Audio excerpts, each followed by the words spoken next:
The opinions expressed by tonight's guest do not represent the opinions or position of Spaced Out Radio, syndicated carriers, or anyone associated with SOR Media. Listener discretion is advised.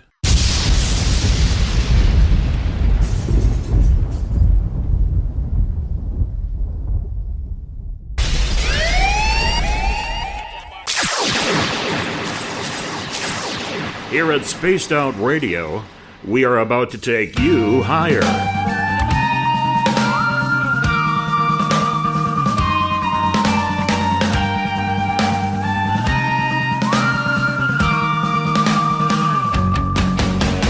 Broadcasting from the Rocky Mountains of Colorado to you listening around the world. This is Spaced Out Sunday with host Tessa N Thomas.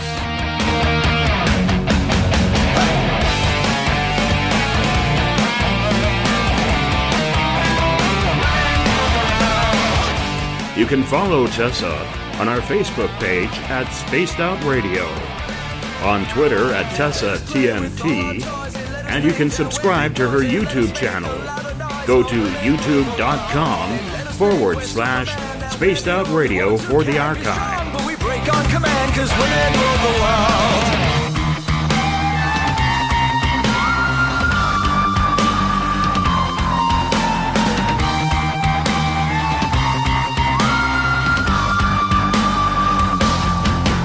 Buckle up, space travelers. Let the countdown begin. 9, 8, 7, 6, 5, 4, 3, 2, 1. It's time to go for a ride with host Tessa N Thomas. I'm such a lucky guy, 'cause after all this time, it's like a deeper. Good evening, Spaced Out Radio. Secure your tinfoil hats, buckle down tight, and hold on loosely as we soar over the rocky tops of little plateaus on a Rocky Mountain high. Get sucked into the vortex of the Four Corners and settle down snugly at mile marker 419.9 in colorful Colorado.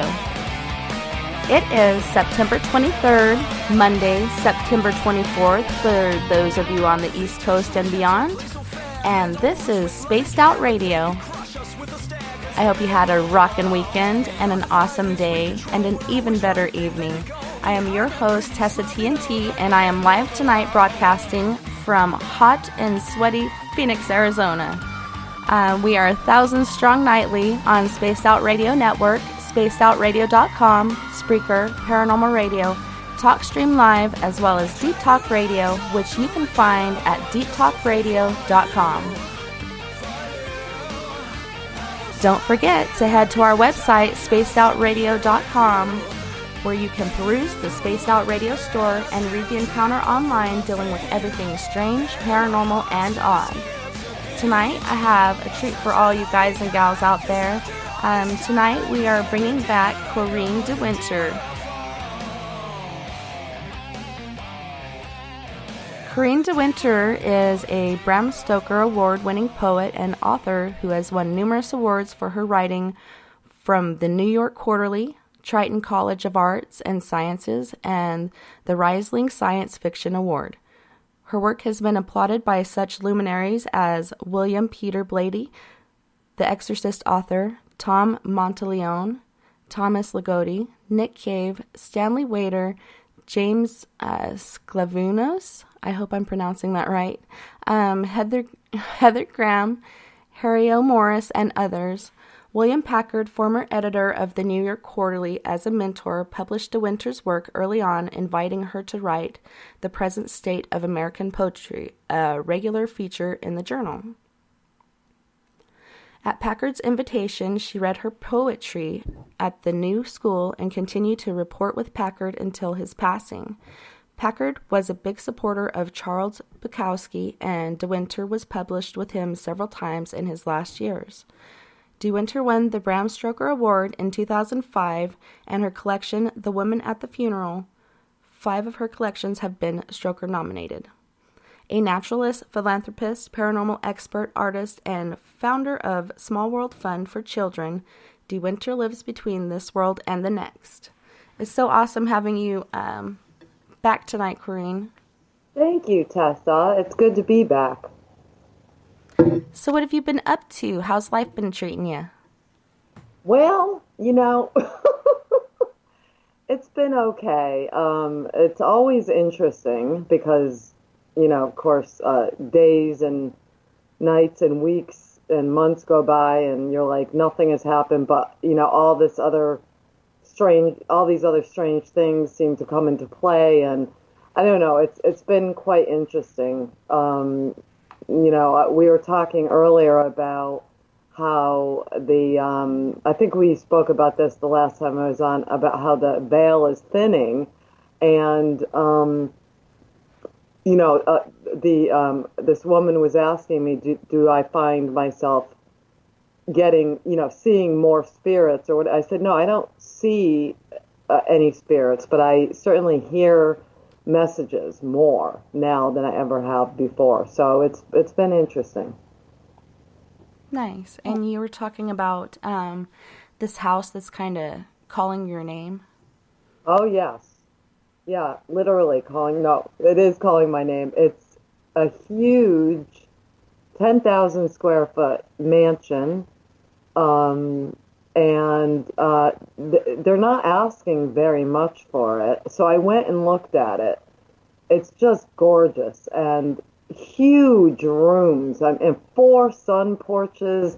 But anyways, as I was saying, I am sure it is haunted as hell. It was built in 1876, I think. It was a rest home at some point, and was built by a clothing guy in the 1800s. He had clothing stores all in New England, and but he spared no expense. I mean, everything in that house is just marble floors, crystal doors. It's just phenomenal. So we'll see. It's just a kind of a dream right now, but I would love to live there. So we'll see what happens. Yeah, for sure. I'm going to keep my fingers, toes, hairs, and eyes crossed that it comes through for you. Thank you. Thank you. So what's been going on with you, Tessa? Oh, I've just been melting down here in Phoenix, Arizona, house sitting and dog sitting. Every 3 days I'll go check on a cat, and when I go over there, we go swimming, and I have my daughter Lily with me. She's 3. So we've been taking care of the dogs together and stuff, and then we have World's Largest Ghost Hunt coming up, and that's this next Sunday or Saturday, and that'll be in Silverton, Colorado at the Grand Imperial, and we're pretty stoked. Right. Now, so, when you say the world's largest ghost hunt, who is involved in it besides yourself?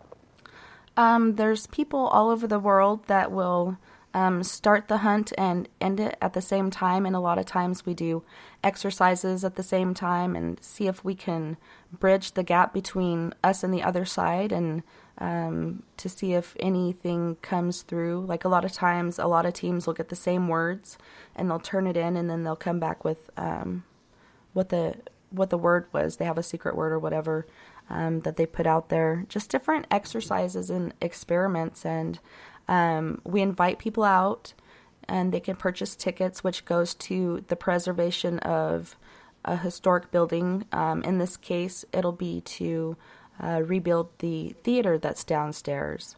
But yeah, it's pretty awesome. All over the world, people are going to be doing it at the same time, and it's pretty interesting to see what the outcomes are. And it's live, so people can watch it on Facebook, or they can watch it on Shindig.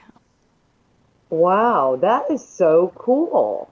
Now, with everyone around the world doing this at the same time, I think that is such a great idea, because, of course, we know about prayer groups where we have, like the prayer groups have a certain time that everyone prays, and all that energy together, Tessa, that should be phenomenal.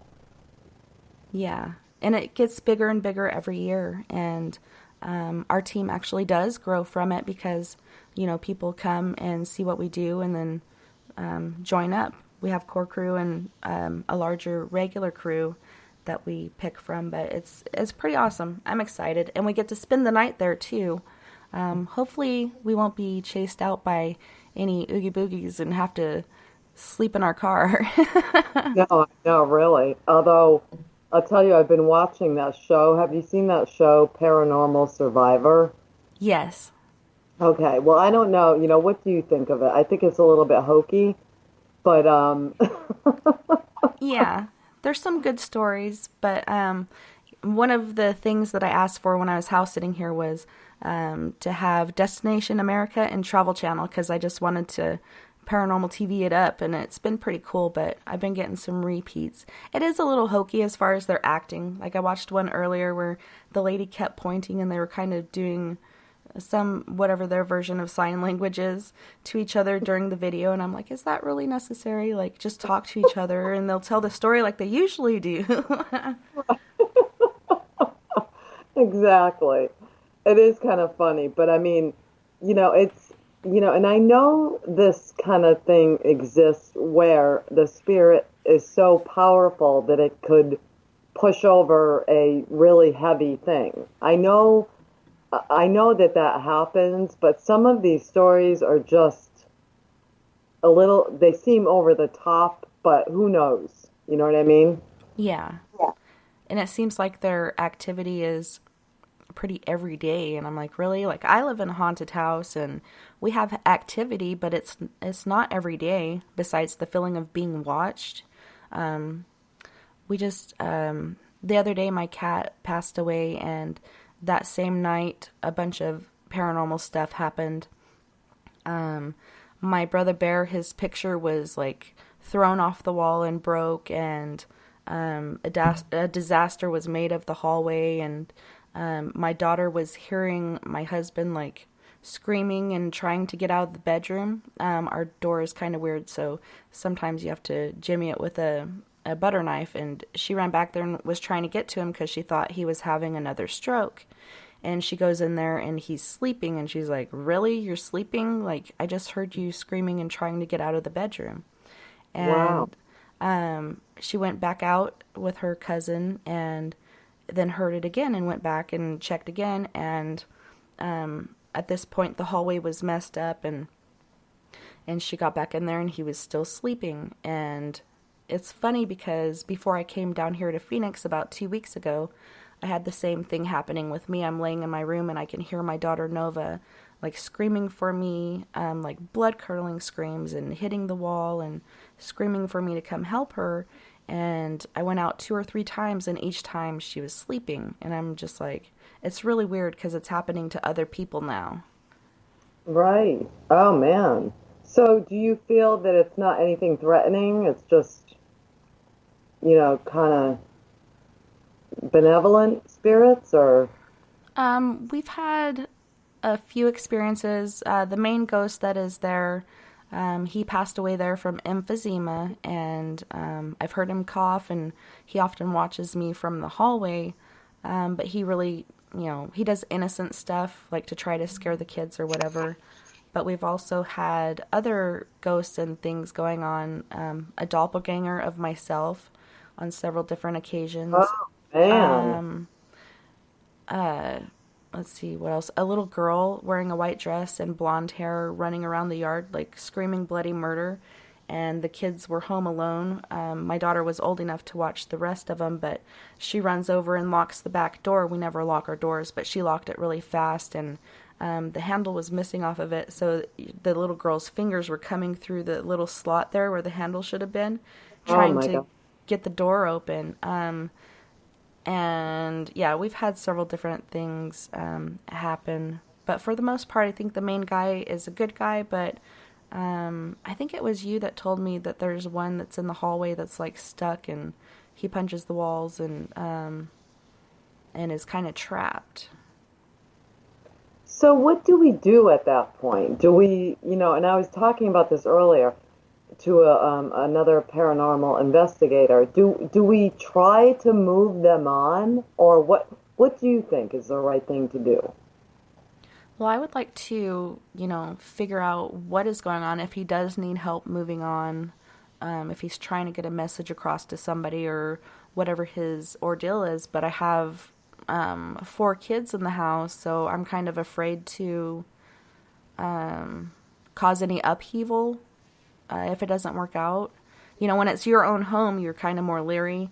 When it comes to other people, I don't doubt myself and I do what I need to do, but I'm afraid of, you know, stuff happening to my kids and, you know, anything that could happen that you wouldn't want to happen in your own home. You don't want your kids to be traumatized or whatnot. Right. Right. You're saying if in case it made them mad, the spirit's like mad, that they would lash out more. Yeah, and I'm thinking it's a good time of year to try to tackle that because the kids are back in school now. So, I mean, generally I'm home with Lily, and so maybe that would be a good time to try to do something and not stress the situation for the kids like any further than I have to. Right, right. So interesting. So I wanted to ask you also, Tessa, have you ever gotten good EVPs in your investigations? Yeah, we've gotten a few. A few where you can actually hear it with your own ear, and it's recorded. Sometimes you don't get it when you hear it with your own ear, but we've had a few, and it's been very interesting when they are able to come through. Yeah, I think there was maybe you know about this, Tessa. There was a show, oh God, I can't remember the show, and I didn't even see it, but a friend told me about it. But Gary Galka, the guy who invented the millimeter, he was on a show the other night, and he invented something new. I wish that I had been more versed in exactly what it was that he just invented, but something new in terms of a EVP recorder. And he got some amazing results on this show. Of course, when I went to meet Gary years ago, he had been able to, because his daughter Melissa died when she was 17, and that's why he invented the millimeter. And he also invented the SB7 and a few other EVP devices. And he was able to now hear his daughter without using a machine, without, having the EVP from her. He could just hear it with his, you couldn't hear it, but he can hear it now on his own, which I find so interesting. Of course, the longer you listen to EVPs, the more you're, gonna get used to the whole kind of chaotic way of it, but you're going to be able to discern the messages or the words easier the longer you do it, I suppose. So it's just so interesting to me. Yeah, it is interesting, and a lot of people, have a lot of questions when it comes to a lot of this equipment or apps or whatever. Like, how does the ghost know how to communicate through it? And I don't know the answer to that. Like, maybe they just mess around with it and see what comes through and what works and what doesn't. I'm not sure. Yeah, I'm not sure either. I mean, they say that electronics are easy for spirit to manipulate. It's the easiest thing for them to manipulate. But I'm not sure about that. Now, in your house, your haunted house, are the electronics affected at all? We've had lights go out. Actually, I set up my studio in a room in the back, and everything was fine, and then all of a sudden the light would flicker and then turn on and off and on and off, and now I can't even get it to come on. I've changed out the bulbs and everything like that, and so it sounds like it could be a wiring issue, but everything else connected to that fuse is fine, so we got to do some more digging on that. But draining of batteries, like phones going dead really fast, flickering of lights and stuff like that, or the TV, you'll get this disturbance in the TV when stuff is about to happen. It's just strange where they do draw energy. And I think it's possible for them to also draw energy off of people. Oh, yeah. Because a lot of times when I'm there at home, like, I just feel like totally drained. No matter what I do, I'm not getting that energy. Since I've used the purple plate, I was telling people that it gave me more motivation. Like, I felt like I was gaining more energy, or at least motivation to do certain things. And so, yeah, I think that's possible as well. And you can see it in other people too. Like, they'll do things that they usually don't, or say things that they usually don't, and or tempers will flare quickly, and it's just out of the realm for how we usually are together. Right. So Joe in chat says, why do we assume that a person who has died and become a spirit who hasn't moved on suddenly becomes an electrical engineer who can manipulate electromagnetic forces and data dictionaries on integrated chips and devices? That's Very good funny. question. Oh man, I don't know, Joe. I don't know the answer to that. It's kind of funny, but yeah. Who? You know what? We don't know what they're capable of exactly, but of course, we don't even know what ourselves are capable of. You know what I mean? So. I think a lot of it, like with the flickering lights, isn't manipulating the wiring or whatever. It's they draw that energy, and when they do, it causes certain things to happen. And we as individuals are made up of energy. There's actually, at the base of the brain, after somebody dies, there's this little ball of energy that stays there for quite some time, and then finally just goes somewhere.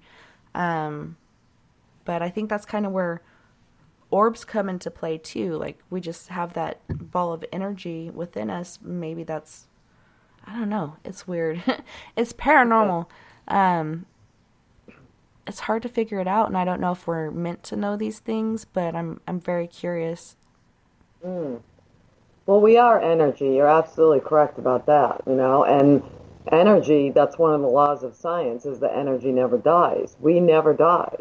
And I think I probably have said this before, but I get into many arguments with people who, this is what I wanted to tell you. So I had, about, disputing life after death. They're like, some people are like, no, when you die, that's it. There's nothing else. And I'm like, oh my God, what are you talking about? But I had this man on my show recently, and he was saying that he had a near-death experience, and he was saying that if you don't believe in God, then you have no afterlife. And I was like, what? That sounds awful judgmental. You know what I mean? Mm-hmm. And he said, no, I know that if you are an atheist, or, you don't believe in God, then there's no afterlife. And I'm like, well, what do you think about that?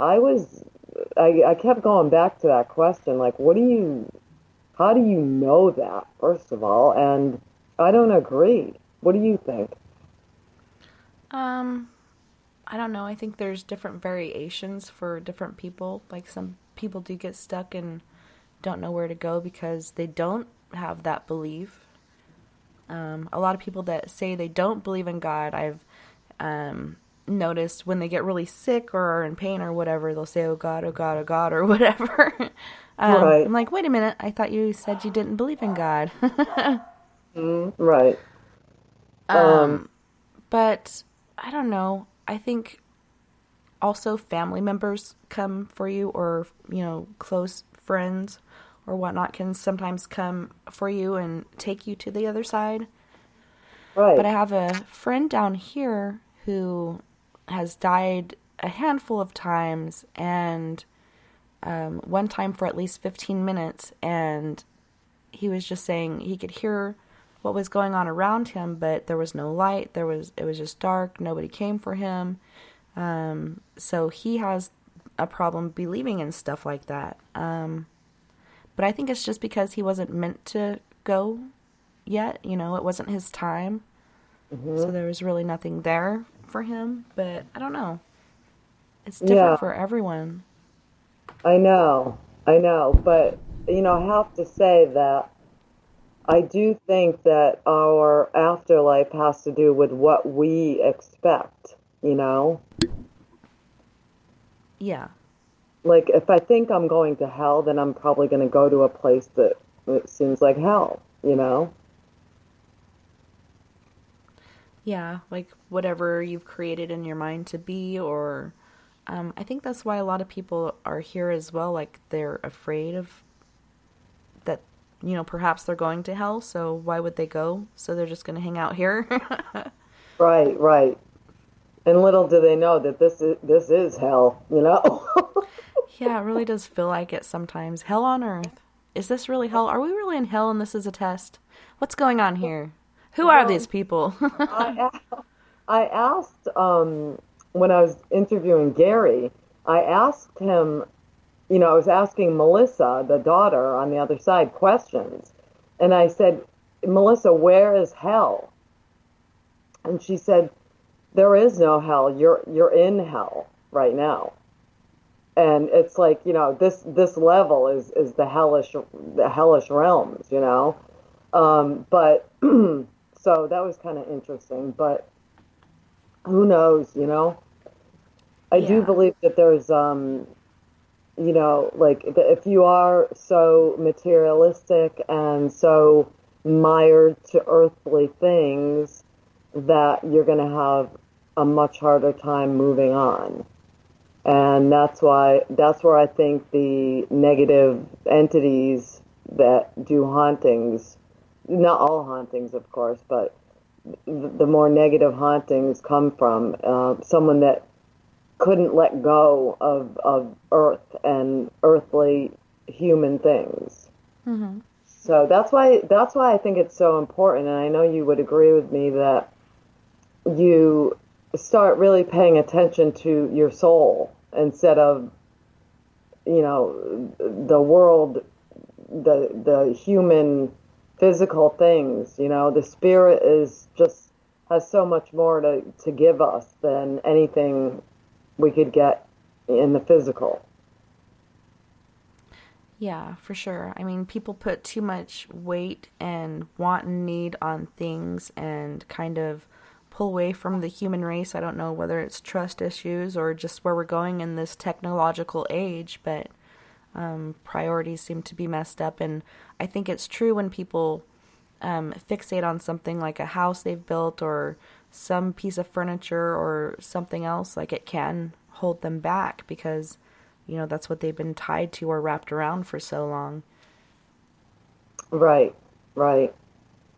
Yeah, it's just, as we've said before, we're really just at the tip of the iceberg, if that, in terms of understanding the other side, the other realms, things like that. And that's why it's a little annoying sometimes when people call themselves an expert at something, because there really are no experts, Yeah.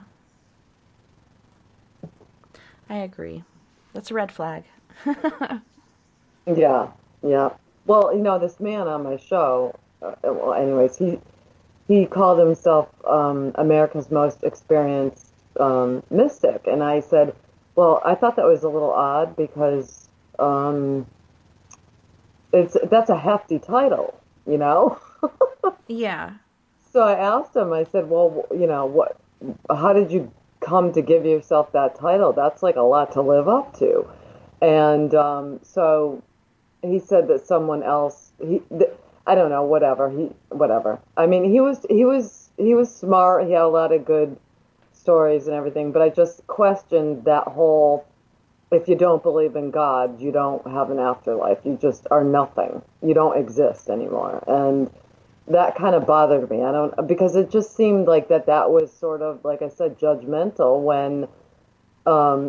when we think of God as like an all-forgiving, understanding, loving being, to say, you don't get to live further. because you don't believe in me, you know?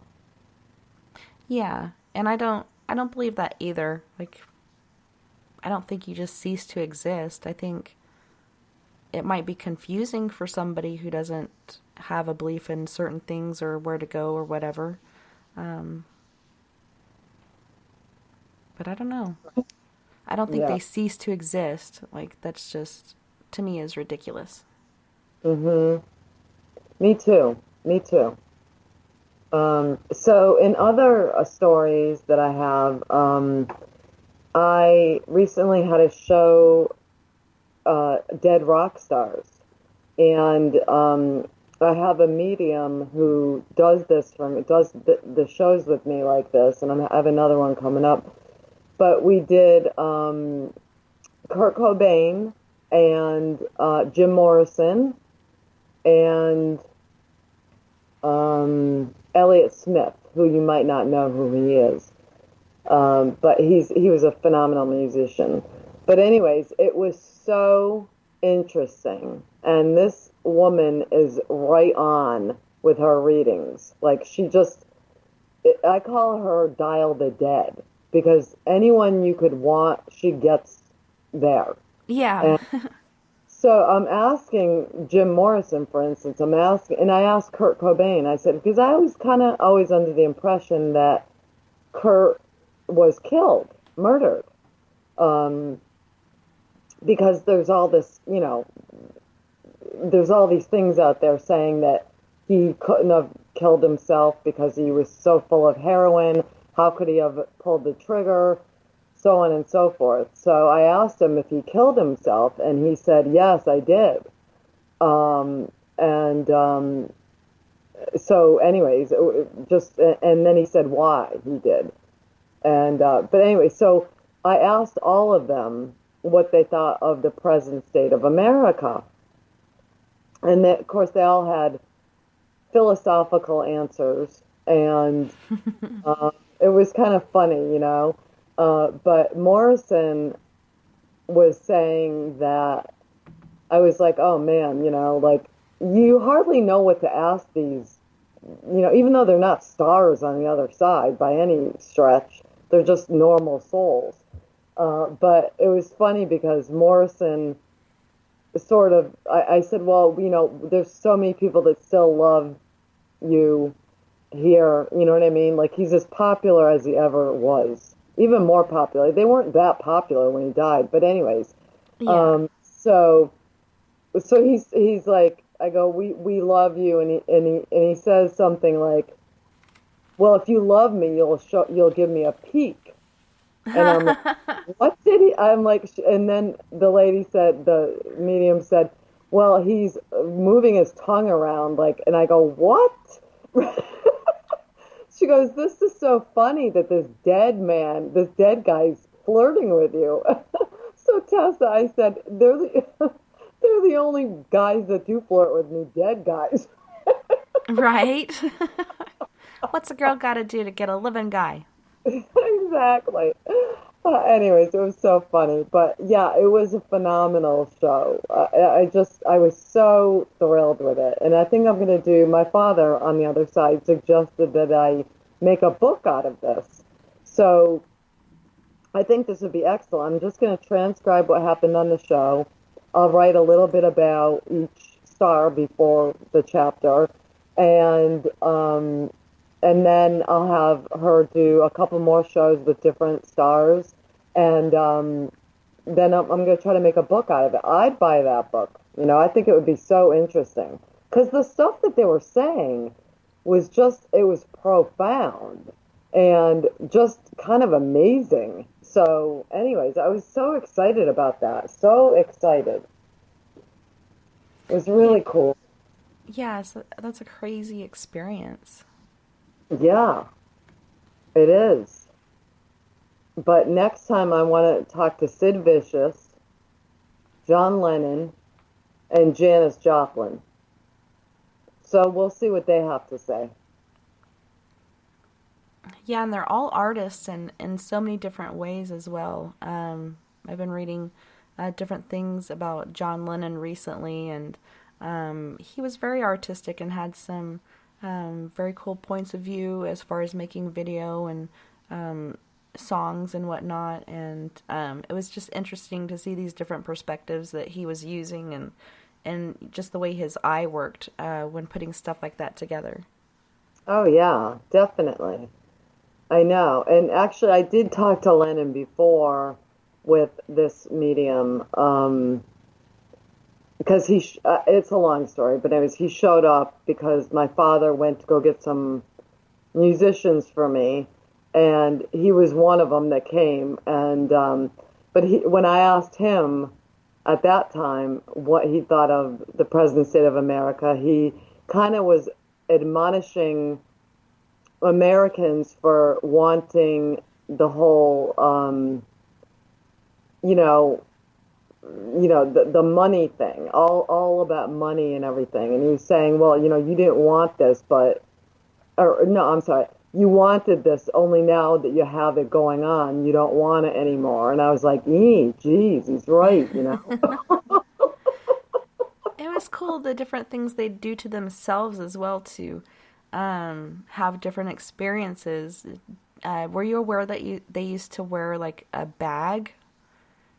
They'd like wear this black bag, and I don't think it was plastic, it was like a cloth bag, but they'd wear that like out to the park or wherever. I don't know, just different stuff I don't know what they were trying to get with that, like not being seen or not, I don't know. Well, what do you mean, like black bag? It's like it envelops the whole body except for you have a place where like your head could stick out or whatever, and your feet, of course, but it's just like this black cloth bag. And they were on a show where they actually made the host wear the black bag. and I'm like, what is that about? Like, now I want to try it. Right. Well, that's weird. I have to look that up. I never heard of that. Yeah, it was interesting. I'm like, wow, what's that all about? And they were inspired by somebody else that was doing it, and so it was some protest of something, and something to do with oneself, but I can't remember the exact message on that one. What was it, like a burqa? Kind of, but they call it the bag. Yeah, put the bag on. So strange. I'm gonna have to Google it now. But you were talking about EVPs before. Did you guys get EVPs from them, or you were just getting like direct messages, or how was that working? It was just direct messages. This woman is so phenomenal. Like I said, that she doesn't need any special equipment to get messages and to connect with them. But one EVP that I got, I was at a show and we were doing EVPs, and I don't know if you know who Konstantin Rodova was, but he was basically the father of EVPs. He died, I think, in the early 70s, if not the 60s, but he was German, and I was saying, because, I mean, when you reach out for someone to talk, I mean, I think it only makes sense to reach out to someone who knew all about EVPs. So the woman who was doing the show said, okay, Konstantin, can you say your name, Konstantin? And your last name, can you say it? And after like a few minutes, you hear this beep, beep, beep, like, how the EVP machines go, right? So you hear this beep, beep, beep, and then you hear a German accent voice say, Rodova. And I was like, oh my God, that was the best EVP ever. I mean, Yeah. it's so clear, And I'm like, I knew it. And then one time I was having a show and I caught an EVP out of nowhere. I mean, I wasn't planning to get the EVP. I had a psychic medium on giving readings. And in fact, Jackie, who's in chat right now, she was on getting a reading from him. And everyone that kept calling in was calling me Corrine. They kept saying Corinne, and I'm like, it's Corrine. I said like it's Corrine like 5 times, right? Yeah. And so all of a sudden the EVP, and I didn't hear it when it was happening at all. I only found out about it when someone was listening to a replay of the show, and they said, there's an EVP on there. So the woman who heard the EVP slowed it down, and it's a woman's voice saying Corinne, Corinne. And I said, oh my God, it's probably my mother busting me. You know what I mean? Yeah. Because that's what she would do. She'd be like, oh, I'm going to call you Corinne, It was so freaking weird, though. You know what I mean? It was cool. Yeah. Well, I looked it up here about the black bag thing we were talking about. And it's actually referred to as bagism. And it's a satire of prejudice where by living in a bag, a person could not be judged on their bodily appearance. Bagism was created by John Lennon and Yoko Ono as part of their extensive peace campaign in the late 1960s. The intent of bagism was to satirize prejudice and stereotyping. It says bagism involved literally wearing a bag over one's entire body, according to John and Yoko. By living in a bag, a person could not be judged by others on the basis of skin color, gender, hair length, attire, age, or any other such attributes. It was presented as a form of total communication. Instead of focusing on outward appearance, the listener would hear only what the bagist's message was. Wow. Well, that is kind of like a burqa, right? Yeah, except for I guess it doesn't have a place for your head to come out. And I'm sure it's cloth, so you don't, suffocate yourself, but... Right. Yeah, you're basically covering everything, even the eyes. Oh, wow, okay. Yeah, pretty interesting. Yeah, it is. It is, because you realize, as an individual, it's I was thinking about this, if we all become one in the afterlife, if we're all, because I know we're all connected, but to think that you don't have an individual self anymore is kind of ugh. You know what I mean? I don't like that idea. And it's why don't you like that idea, Corrine? Because you like to, sort of express yourself. I can't explain it, but yeah, that's ego, though, I think, Tessa. My ego, Yeah. Egos are hard. Yeah, to figure out and deal with. Mm-hmm. Definitely. So how many children do you have? I have 4 of my own, which range from 3 to 18, and then we've recently taken custody of a nephew of ours. So basically 5, but one just moved out this last year, so back down to 4. Wow. That's not such an easy job, huh? No, it can be pretty stressful sometimes because you don't really get that time where you're like, all right, I'm clocking out from work, and you get to relax and do whatever. You just got to be on top of it and make sure everybody's okay. But it's a very rewarding job. I enjoy it. Good. I'm sure you're a great mother. Yeah, I try.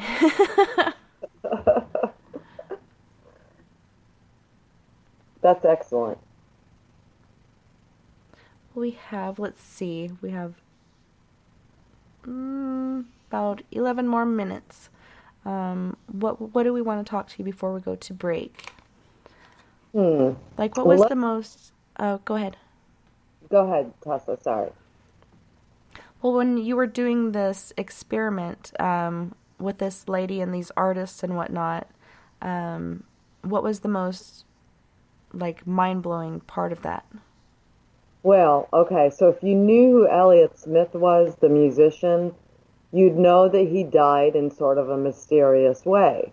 There's thoughts that he killed himself, and then most people think he killed himself, but other people think that he was murdered.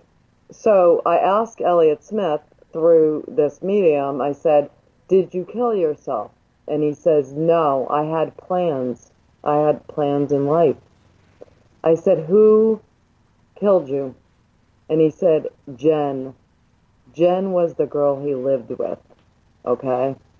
And there's some of us who already think that she killed him. So he went on to say, now this is like groundbreaking for his spirit to say this. And he went on to say how she got away with it. And it was just really something else. I mean, wow.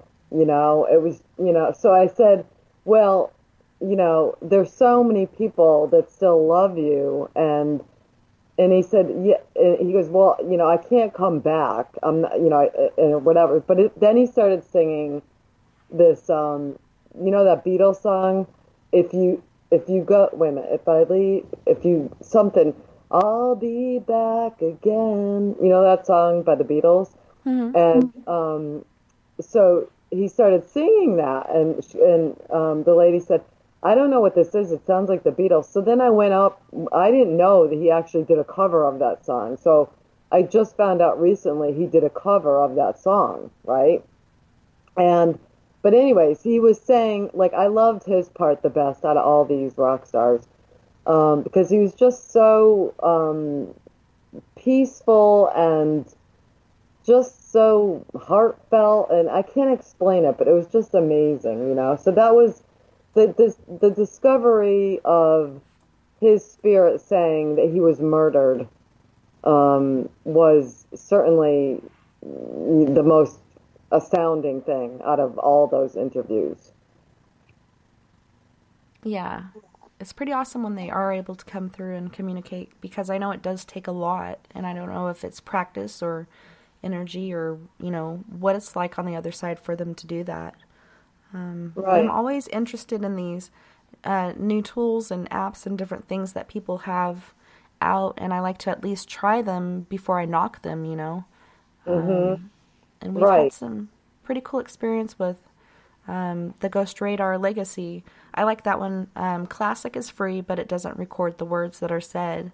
But the Legacy, we actually were able to gain a ghost name and go from there and find out who she really was and help her out of purgatory by letting the right people know, what her situation was, and they were able to say a prayer for her. But other times when you use it, it doesn't work. So I think it really depends on the spirit and how powerful they are, or how practiced in trying to communicate they are. Just looking for somebody to listen. Right. Like Morrison, when she brought Morrison through, she said, I said, is it harder to get them when the longer they've been dead? She said, no, it's easier.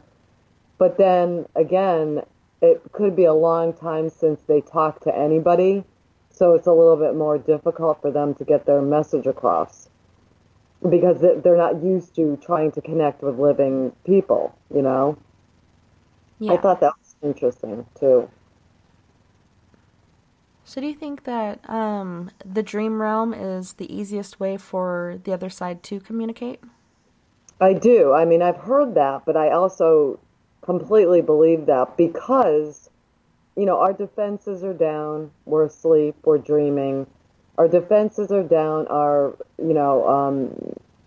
sort of skepticism is off, and we'll believe in the dream. While we're dreaming, we're going to believe what we're seeing, So, and actually, that is the most powerful way that I have connected with my dead loved ones, is through dreams. So, I do think that's the easiest way. Now, do you have dreams like that, Tessa? I have. When I was younger, not long after my mom passed, she came to me in a dream, and and we met in the middle of this huge park on a bench that was perfectly placed right in the middle of where we, would meet up, and sat there and talked, and, she told me everything was going to be okay and tell everybody that she's okay and that everything's going to be okay. And then she had to go, and then I didn't have another dream with her in it until I was 16, and it was Mother's Day, basically. It was early morning on Mother's Day, and she came to my workplace, and this time she didn't say anything to me. She just smiled at me, and I just burst into tears, and I woke up and I had tears rolling down my face, and then later on realized, hey, it's Mother's Day, so I went up to visit her, and that's where other means of like communication come through, like taking the form of a butterfly or a bird or whatever, she came by as a butterfly, and you just, if you listen or have that openness about you, you can get these messages from them without them having to speak. It could just be a smile or a flutter, or just having that energy around and intercepting that message. Right. And then later on in life with like different close friends that have passed, they'll come through at some random time. My dad has as well, generally in a party dream or whatever. He'll be there tagging along with his cane or whatnot. But yeah, it's weird. Sometimes they're brief, just like flybys, like, hey, what's up? Like, give them a hug, and then they go on about their way, or they're just hanging out, not really saying much, or different things for different people, I guess. Right. So you do connect with the subtle messages, like a butterfly or a song or something. Mm-hmm. Okay, yeah. I mean, I am like, I need like hardcore proof, Yeah. I don't know. I mean, I that's why it's like I'm very hard on the psychics and mediums. Like I found my awesome three now that I go to. But I mean, I'm very skeptical about a lot of mediums and psychics at this point, But I've learned my lesson too. I've when you go to a psychic and she tells you that you got a curse on you, that no man is ever going to love you unless you remove this curse. Oh yeah. That's a little, and I was told that when I was 19, and coincidentally, after that reading, she's like, oh, I said, well, how do I get rid of the curse? And she said, well, you have to pay me $50. So I said, okay, no. And then the next month, I actually met the guy that I went out with for years and years. So yeah, anyway, so there's just a lot of iffy readers out there, Yeah, it can be pretty hit and miss, but doing the show, I've actually ran into quite a few really good ones. But I've dodged a few bullets as far as like people booking and then all of a sudden like not coming through for random, weird reasons. And I'm thinking, aren't you psychic? Like, didn't you see that coming? Or no, I'm just kidding. How does that work? But yeah, well, some are like right on, and others people are just like, no, not at all. That doesn't make any sense to me. So it is hard. Right. So when you do find it, hang on to that. Oh yeah, totally. Oh my God, believe me. I mean, these three women are on my prayer list because if anything ever happens to them, I'm going to be very upset. Yeah. But, anyways, they're so awesome. I call them the ghostly trio, like in Casper, the ghostly trio. Mm-hmm. But they really, I mean, I've just gotten so much healing and everything from, more than anything, healing me after the death of my parents and friends. Then, healing has come from them and nothing else quite as much as them. So it's just really, it's awesome, Yeah, it is awesome to have people like that in your life that can help you over those obstacles, because those are, losing someone, especially your parents, is really really hard. And sometimes you just have to go through it until you realize things, but when you have somebody there that can guide you through it, that's pretty awesome. It's good to have those 3 friends. Definitely. I treasure them. For sure. So we're coming up on our break, and I wanted to mention something that we can pick up when we come back from break. Have you heard of the cell phone to the other side? Oh, God, no. No. Yes. Yeah, this guy has supposedly made this cell phone where you can talk to your deceased loved ones. And I'm like, people are petering on about it, about how, if it was real, they'd buy one. But I mean, I'm interested to see what actually this thing is, and does it really work and do what this guy says it does? Wow. Well, was it Edison that wanted to create that before he died? He had some sort of contraption that he was creating to talk to the dead, and I'm not sure what it was, but it's interesting. So yeah, let's talk about that. All right. Well, on that note, we're going to our break. You guys don't go anywhere. We'll be right back after these messages. The first annual Caribou Paracon is happening September 28th to 30th in the 108 Mile Ranch, British Columbia. Brought to you by the Canadian Society of Questers and Spaced Out Radio.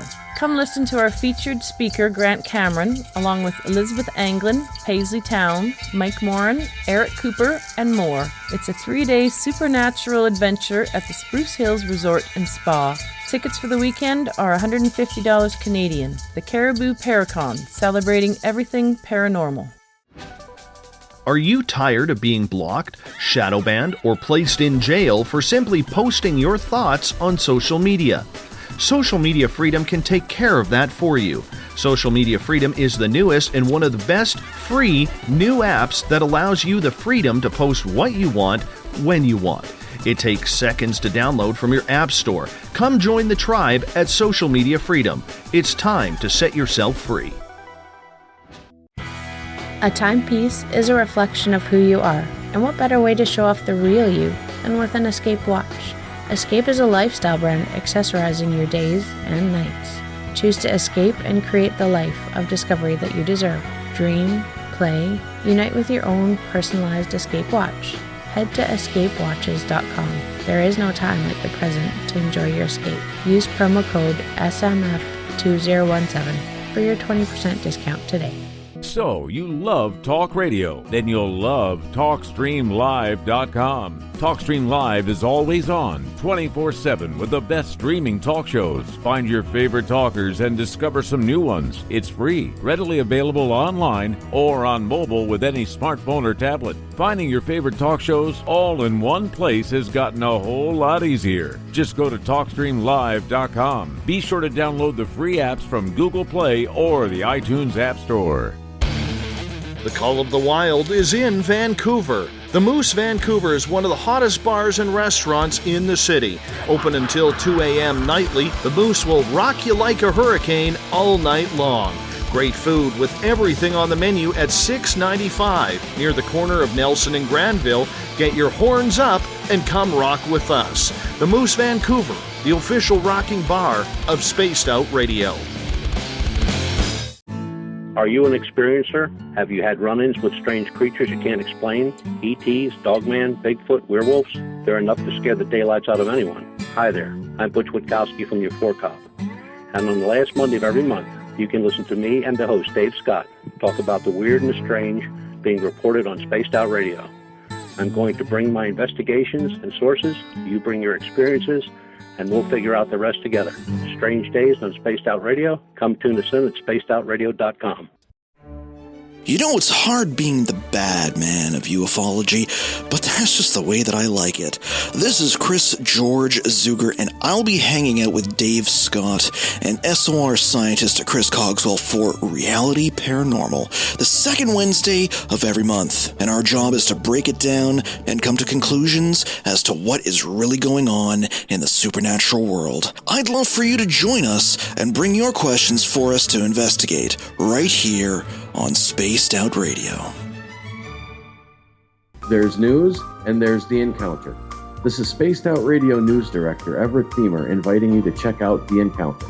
Our half-hour news segment every Monday through Friday night is different compared to what you're used to. Our goal is to bring you the weird, strange, and interesting stories the mainstream tends to leave out, and stories that will make you scratch your head in disbelief.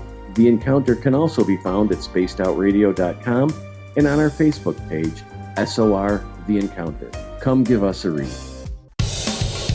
Do you want to know what's really going on in your world? Do you have questions about who you can trust in the mainstream media? Then look no further than the Rebel Planet.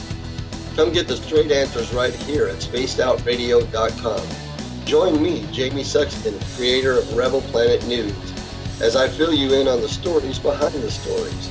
All you truth seekers, be sure to tune in to Rebel Planet on spacedoutradio.com the third Thursday of every month.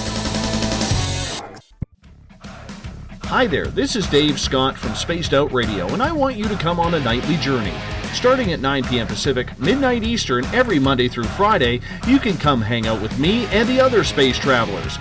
We have it all from Carl the Alien bouncing on by to those misfit gnomes causing havoc. It's 3 hours of fun and entertainment on those topics the mainstream really doesn't want to touch. Come get all paranormal with us at spacedoutradio.com, and together, my friends, along with our resident guitar god Bumblefoot, we own the night. Looking for a place to advertise at a very reasonable cost? Look no further than Spaced Out Radio. SpacedOutRadio.com has an advertising tab that you can click to check out our daily, weekly, and monthly packages to play on the radio, or our website including social media. From commercial spots to banners, we have it all. Check out our competitive pricing today. Visit purpleplates.com today. For over 40 years, the Purple Energy Plates have been delivering amazing results for their many customers. Inspired by the great genius Nikola Tesla, the harmony, healing, and energetic effects of the plates have proven over and over to be beneficial and often miraculous to thousands of customers. Check their site for daily specials and choose from their many energy products. You won't be sorry. Visit them today at purpleplates.com. Tonight's show and topic of discussion do not necessarily reflect the opinion of Spaced Out Radio, SOR Media, or its hosts. Listener discretion is advised. Here comes the second hour of Spaced Out Sunday with host Tessa N Thomas. Subscribe to us on our YouTube channel, Spaced Out Radio. And you can follow Tessa on Twitter at TessaTNT. Now, back to the show.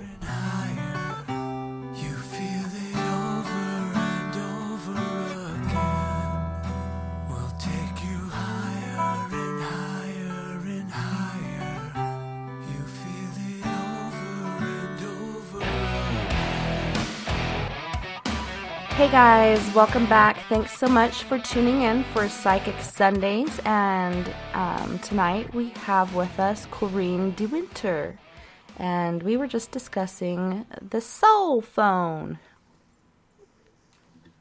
So you found it through a link here, and you actually know the guy or are familiar with him as far as the creator of this.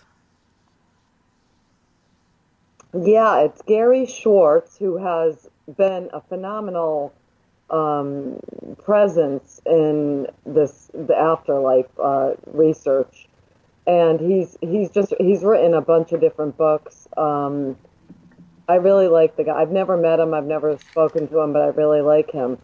So the soul phone, and I'm on a website right now called soulphonenews.com. Let me see. To judge for yourself how seriously to take the potential of the soul phone, I am providing here some highlight videos, websites, and articles. The documentary Calling Earth, which was expanded in 2017, offers a view into electronic voice phenomenon and instrumental transcommunication, ITC. It shows different case stories about people who received messages from the so-called dead, some of which were interactive conversations. It also discusses objections skeptics have made and how those objections have been addressed through further testing. If you haven't been exposed to this before, it's both enlightening and easy to watch. So that's so interesting. Wow, I didn't know about this, Tessa. Yeah, I just came across it the other day, and I was trying to look through my feed to find the original post, and I'm just like, man, there's too much stuff on here. But yeah, it's amazing just to think, like, is this actually possible, and how much does one of those cost? You know, let me see if I can see it on this website. Maybe Amy Kavanaugh's birthday is today. Happy birthday! Yesterday, but it's still today as far as I'm concerned. So Amy's in the chat. It's her birthday, and she might know how much one costs. So I'm going to see if she comments in the chat. Yeah, they can't be cheap, right? Right. Cell phone to heaven, like, let's see, $5 billion? I don't know. Priceless. No kidding. Well, I mean, what's the most expensive EVP machine? Like $500 or something? The most I've spent was around $450. Okay, see, that's kind of pricey. They're not for sale yet, says Amy. Oh. So I guess we're going to have to wait on that. Yeah, probably trying to work out the kinks. Mm-hmm. But so do you remember this book called Phone Calls from the Dead, Tessa? You're probably too young, but it came out, I think, in the 80s, maybe. But this book was awesome. I mean, it was all stories about how people got phone calls from the dead. And I'm actually conducting my own little experiment with that right now. Haven't heard anything yet, but that book, if you could get your hands on that book, which is very highly collectible right now, it's expensive if you can find it, but if you could get that, it's such a great book, you know? And what is it called again? Phone Calls from the Dead? Yes. Okay. Writing a note. Because I will forget. But that Gary Schwartz is behind this, it makes it highly intriguing. I mean, because if anyone could do it, it's probably him, you know? Yeah, and I was just blown away, like, this was created and brought out in 2016, like, why haven't I heard about this in 2 years? Like, I don't know. Is this another form of suppression, or, I don't know, it's odd, because 2 years is a long time not to hear about something big like that. Right, I know, true, but, you know, I mean, things get swallowed up from in society, you know what I'm saying? Like, important things get swallowed up.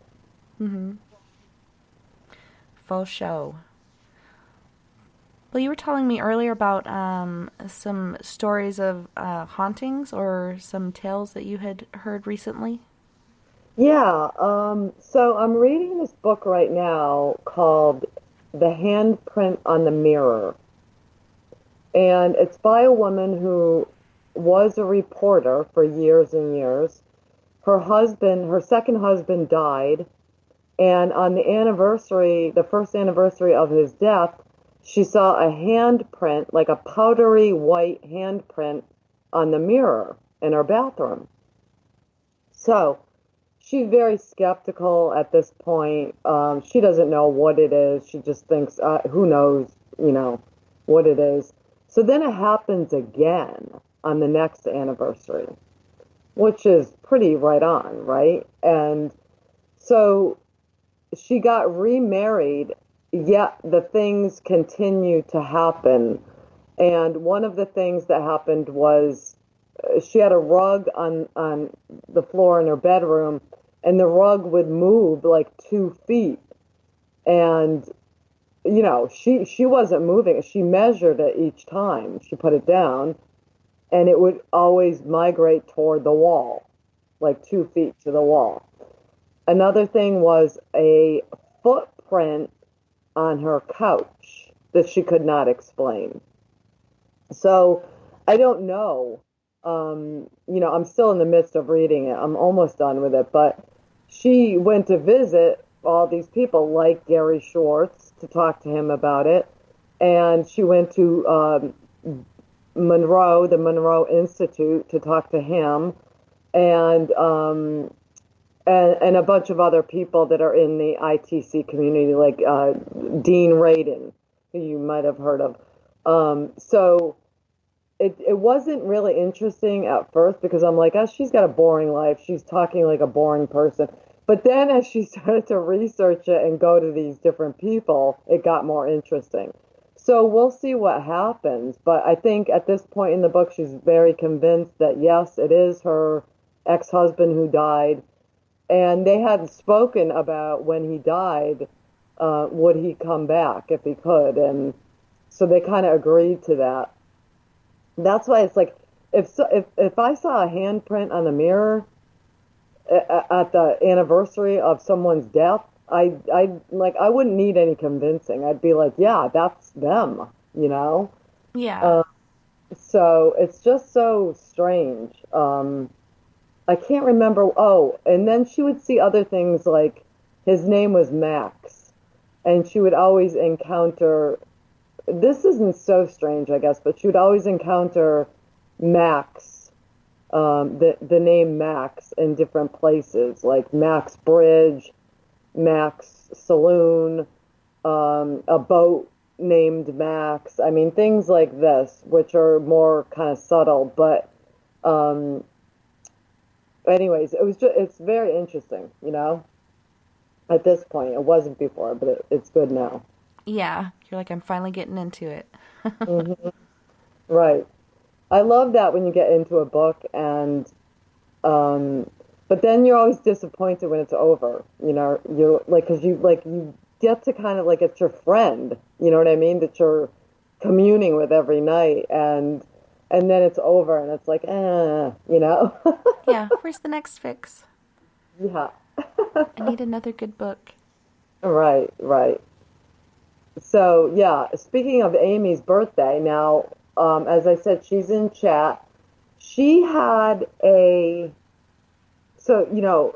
you want to talk a little bit about near-death experiences, because I just finished reading a book called The Eternal Journey about near-death experiences. But Amy had a near-death experience when her husband was dying. Her husband was very fearful of dying because he thought he would go to hell. He grew up in a Catholic family, kind of hardcore Catholic, and, that hell thing kind of hovers over those kind of families. So he was afraid to die. So when he was dying, Amy was shifted out of her body to a realm where she saw Jesus. So it was almost like she was, how do I explain this? Like she was dying to see where her husband would go to. I can't explain it. She could explain it better if she wants to call in and talk about it. But such an interesting experience, like you think about someone very close to you dying and shared death experience. Thank you, Amy. Amy has worked with Raymond Moody, who you probably know who Raymond Moody is. He wrote Life After Life and many other books on life after death. But yeah, shared death experience. So this is definitely a thing, shared death experience. It's just so fascinating to me, So she saw what appeared to be Jesus, and with all the obvious things that we know about Jesus, the crown of thorns, this type of thing, but so strange, just a strange experience. Amy, if you want to call in and explain that, it would be so cool if you did, and I'd appreciate it. But yeah, so near-death experiences. Now, do you know much about them? I'm sure you've read or talked to people that have had near-death experiences, right, Tessa? Yeah. And like you just mentioned one that went to nowhere, or what? Yeah, he said it was just dark, like he couldn't see anything, there was no light.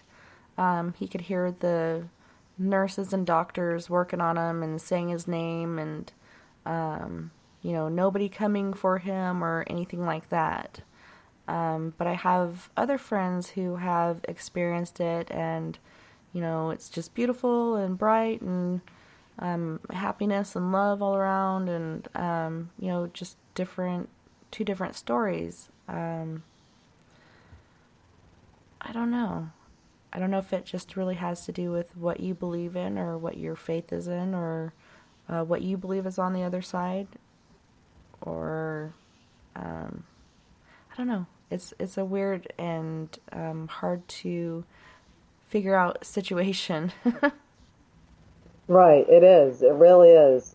Well, I mean, I don't know if you've seen this, but it seems like most near-death experiences are happy. Of course, there's like guys like Daniel Brinkley who, went to a hellish place because he said he was such a jerk in life. So, I mean, there's that. But I think most of them that I've heard of or were happy, like just amazing colors, and all the dead rock stars I asked what it was like on the other side, they answered, like Morrison said, it's all about colors. Like everything is a color that you can't even imagine, the beautiful colors of it.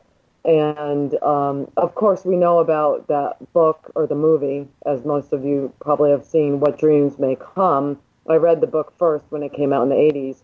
And that book is just awesome. Okay, Amy has called in, Tessa. Hey, Amy. She's 630. Here, I muted myself until you guys were ready. Anyway, yeah, Corrine did a pretty good job of telling the story. I definitely went to Catholic heaven because it was very Catholic Jesus. He was like really bloody, and he was very, very crucified. But he was like looking at me like, first of all, he looked at me like, what the F are you doing here?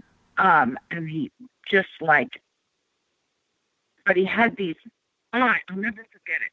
His eyes were blue, blue, blue. Like I've never seen anything so blue. And he just exuded like love, like that I'd never experienced before, that it's very clear that humans would not be capable of whatever, exuding.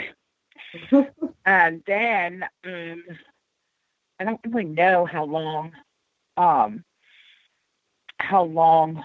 it lasted. It was probably just, it was probably just a couple of seconds or something like that. But then after that, I went to the bathroom, and when I came back, he had died.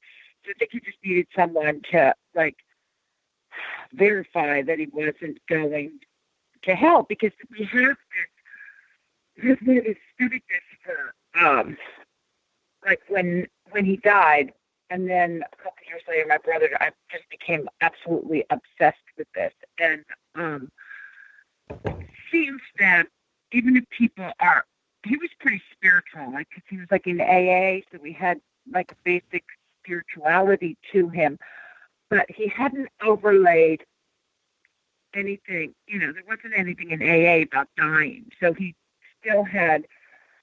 So I think that a lot of people, even though they move on from whatever religion their ancestors were, when it comes time to die, it's almost like in their DNA, it's almost in their DNA that they have, so no matter, many people who call themselves agnostic or atheist or things like that, seem to revert to their religion of origin. And that, I mean, their religion of, the religion of their ancestors, just because they didn't overlay, and they didn't overlay anything. So, so I think it's exactly like what you guys were talking about earlier, that what you believe plays a big role in what what the afterlife is going to be, because truly it's just, if it's continuation of consciousness, those thoughts your body's not going to be there, but those thoughts are going to be, the energy related to those thoughts is going to survive physical death. So, so I think it's good, because I think more and more people are talking about, death. They have death classes, in colleges, and they're starting to at least teach death to doctors in medical school, because they weren't even getting taught about death. They were just getting taught how to avoid death. Anyway. Mm-hmm. Now, Amy, in your dealings with Raymond Moody, and you have had many dealings with him and many dealings with near-death experiences. What did you kind of learn from Raymond Moody? Anything that you can share now, or even on? I don't know. I mean, I'm kind of jaded. It's not a good question to ask me. I'm kind of jaded by a lot of it, because I don't think it's anything. Now people are arguing about the color of Jesus' eyes. We need to understand that it wasn't real Jesus that I was. This was just an energy, and whatever. Anyway, I'm not going to argue over the color of Jesus' eyes. It was just something. Well, that's what's going on in the chat room. Anyway, and that's why I'm jaded by all of this, because everybody just wants to talk and talk and talk, and a lot of it's just, it seems like a lot of it's just all the same, all the same. It's just, really just same thing that they've been talking about, the philosophers have been talking about. And anyway, I don't really have much else to say. But you asked me to call in. Anyway. Well, happy birthday, and thanks so much for calling in. Yeah, sure. Anyway, great show, Corrine. It's fascinating. But yeah, that's anyway. So yeah. So anyway. Many things to say. The end. Thank you, Thank Amy. you.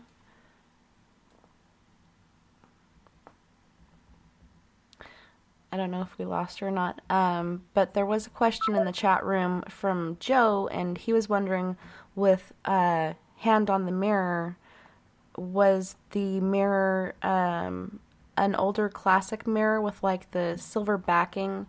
Because according to him, like there's more activity through those for some reason, because it's a conductor or whatnot. Yeah, silver's a good conductor. No, it actually was a new mirror, Joe. It wasn't an old mirror. It was like she had a new house. It was newer, It wasn't one of those old mirrors. That's interesting, though, that you said that. That's very interesting. And, because mirrors themselves are so mysterious, right, Tessa? Mm-hmm. I mean, when you think about when, they say that when two mirrors are facing each other, that creates a vortex.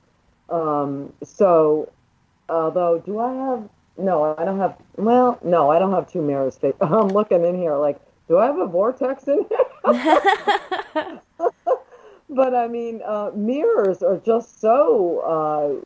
I love. I got to do more investigating on mirrors because they fascinate me. Because I think it's interesting that things. Well, I've read stories, anyways, where things come through mirrors, and that's a good point about the old mirrors having a silver backing, I don't know. But yeah, the soul phone, we got to keep up to date on this, Tessa, because that is just really fascinating. Yeah, I definitely want to do some digging and find out some more information and the success of it, like as far as does it work more often than not, or is it just hit and miss, and so that's why they haven't been putting it out there yet, or maybe there's something else entirely going on. very interesting, though, to say the least. Oh, definitely. And the woman, she took pictures of the hand on the mirror, of course. Not the first time, but the second time, and then she took pictures of everything else that happened subsequently. But the point is, were there, and she doesn't say this in the book, but were there fingerprints on the handprint? Like, if you tried to examine those fingerprints, whose are they? Just like when blood comes out of a statue of Jesus or Mary or something like that, can we test that blood? Right. Who's this? You know what I mean? And I think actually there's been a few instances where the blood was tested. And if I'm not mistaken, one of the times that a statue was, oozing blood, they did test it, and it was like this ancient blood. It was like, the test. Hey, my nephew's here, Caleb. Hey, Caleb. Hey, Thanks Caleb. for being here. That's twice today that relatives showed up at my shows, and they never come to my shows, Tessa. That's awesome. So it's a strange day. But, so yeah, but I love that I love hearing about the statues bleeding and crying, right? Like a statue of the Virgin Mary crying, things like this. I love that, I mean, I don't love that they're crying and bleeding, but I mean, I love the whole idea of that happening, So anyways, yeah, there's just so many things in the universe that are mysterious and just so amazing that we haven't even we have no idea of, and I think that's why I get so kind of heated when people don't believe in life after death. I'm like, what, are you crazy? Yeah, it's like, what makes you believe that? I don't know. Where they, I don't know, when I see my kids, like, they're little miracles, like, they're amazing, and they're all different individuals, and, I don't know, it's just, like, I know that came from somewhere else, like, that, I don't know, it's just amazing, seeing their little spirits come into the world. There's got to be something out there, there's got to be something to it, and, like, I think before we talked about a soul contract, did we ever talk about that? Oh, I think we did, but yeah, I forgot what your opinion was on it. I've always believed that we do know what our life is before we come down, and we can either take it or not, and so, we accept what is going to happen to us throughout our life and decide to do it because I guess, it is a real gift to be able to experience life in these cool shells. Right. But yeah, I think you do know what your life is going to be, and you do sign up for it. I don't know if there's a literal signing of a contract, but everybody's here for a reason. Right. I do believe that too, Tessa, but what about free will? So if we have an outline, right, if we agree to an outline of our life, and then, but yet we have free will.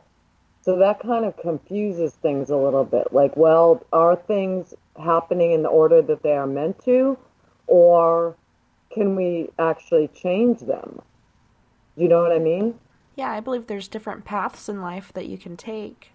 But I believe everything that does happen to us makes us into who we are, Mm-hmm. And I like to think of mistakes as lessons. Like, if I learn from it, like, that's a lesson, not a mistake. And don't do it again next time, learn from it and adapt and overcome. But I do believe in free agency. Like, I don't think you're forced to come down here. Like, you have the choice of whether you do or don't, but I don't think anything's, like, set in stone. Right. I agree with that. And because, I mean, that takes all of our power away I mean, I believe we're here first and foremost to love one another. Second of all, to learn and to go through certain experiences that we have not experienced yet in other lives, perhaps. So,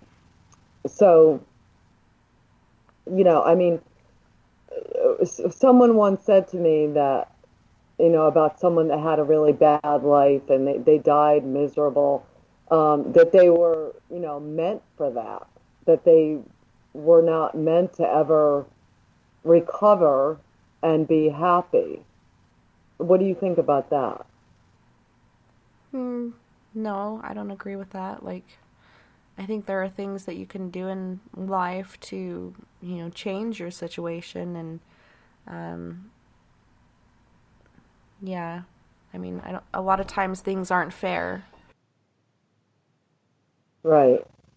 Yeah, because I mean, the challenges we go through, and there's plenty of them, as you know, these are all, well, they say, there again, I'm saying they say that, the challenges that we go through, that, it's for our soul's growth. Everything that we go through is for our soul's growth.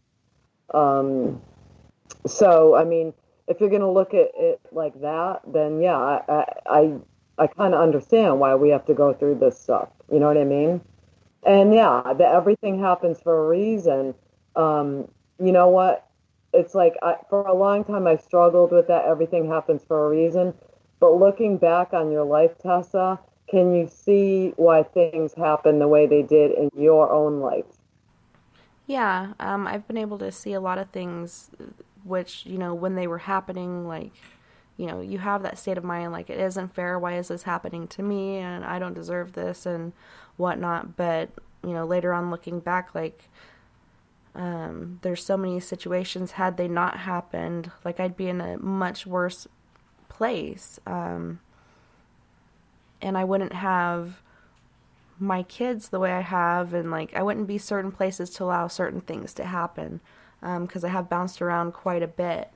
Even losing my mom, I saw the reason for that. There's just so many different things. Like, it is awesome when you can come to that realization and get over that hump of, moving on. But yeah, sometimes when you are in that situation, it's just hard to see at the time. It is. It really is. I mean, like, my father died of Alzheimer's, or from Alzheimer's related things. So I think about my father creating his life plan. Would he say, I mean, as a soul, I can see a soul agreeing to this, but not as a human being. We cannot understand being out of your mind for the last 5 years of your life, for instance. And Shar saying, she didn't agree to her. How could she have agreed to her son dying? And you know what I mean? Like, so there's those, but I think obviously our soul knows way more than we as human beings can perceive. And so it's like we can never understand as human beings the soul plan of things. I mean, it's great to read about the soul contracts and things like that. We're just never going to get that, and we're never going to totally agree to that, So, I don't know. Yeah, I'm just trying to figure out what exactly is a soul contract. Yeah, I just kind of have the image of, like, at the end of your life where they say they play a video back of, different random happenings, kind of in a fast forward or whatnot motion. I can kind of see, like, an overplay of this is what your life is going to be and you agreeing to or not, but I don't know about, signing on this line, like, this is exactly what's going to happen. I don't know. It's a mystery. Life's a mystery, but it's a gift at the same time. Right. But if we truly believe that everything happens for a reason, then we have to, why would it happen otherwise? Let's put it that way. Who said God doesn't play dice with the universe? I think it was Einstein. But I mean, it's like, are things random or are they actually meant to be? and it's a question for all time, I guess. I mean, you could sit here and philosophize about that forever, but it's just I've seen things in my life. Some things I can't understand at this point, but other things I'm like, okay, this is why this happened. This is why this person left my life. This is why this person died. This is why, you know what I mean? Like I can see the labyrinth of reasons why these things took place, although I couldn't see it at the moment. So I guess it really is perception, like someone said in chat. What is your perception of this happening? So I don't know, And it's kind of like we're all connected, and maybe what's happening to one person that they didn't deserve or whatever is like a learning curve for an individual in their life. Maybe a lesson for them, like, because we are all connected, I believe. But like, I don't know how exactly it works, but I do think that we're all in each other's lives for a reason, and we're meant to help each other through different means, and through this, like you said earlier, hell on earth. Yeah, and I mean, like I've probably said this before on the show about love one another, and it's such a simple thing, but it's so difficult to actually put into action a lot of times in life, But anyways, and let's not even get into politics because I don't feel like talking about that. Yeah. It can be very frustrating and draining. Yeah, it is. But I mean, the whole love one another thing is it's such a simple message and it's so right on. But like I said, it's so hard to commandeer that a lot in life, like 100% of the time, For sure. Right. Yeah, you got to love yourself too, Craig says. Indeed. You're right, Craig. It's very important. And that's your nephew. Very wise. No, that's not my nephew. That's Craig. Oh. He could be my nephew in some other realm, but... No, a Caleb is who I was thinking of because he was sitting here. We're all in this together, and a bunch of other good stuff he's come out with. Yeah. Hopefully he learned something from me. Yeah, right? Oh, man. Oh, anyway. So, tell me more about, you've gone to the, group Ghost Hunt, the world's biggest ghost hunt. So have you guys gotten amazing things from this previously? Every year it's been pretty cool. We've had snags getting into certain places. So, the first 2 years it was, at the railroad station, which we love. We've had so many experiences there, but it does seem like, I don't know, you just feel that energy, and it does kind of seem like things are amped up, and, we've gotten a lot of good evidence as far as pictures and, EVPs and different experiences through each other, because I do believe like your instinct and your intuition are, some of the main tools that we've always used when we've gone out ghost hunting or whatever. You use that intuition, but it's always nice to add all these different things on to see what the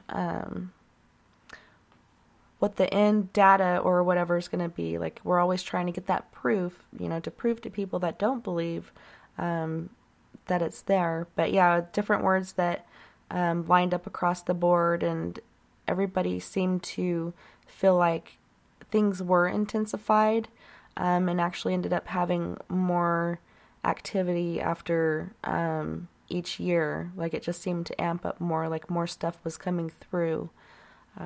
So when it gets on a huge scale, I'm just excited to see what happens. Oh, yeah. Right. I mean, I can't imagine that the energy all together at the same time of, calling forth spirit is not going to make a huge difference,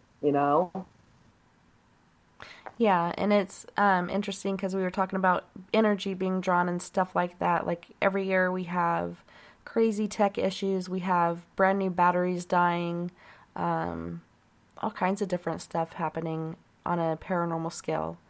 But yeah, it's a good experience. I like it.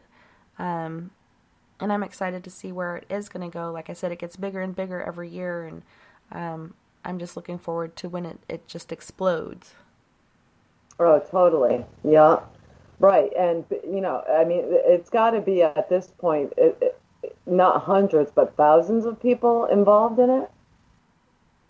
I don't know. I think right now it's at hundreds.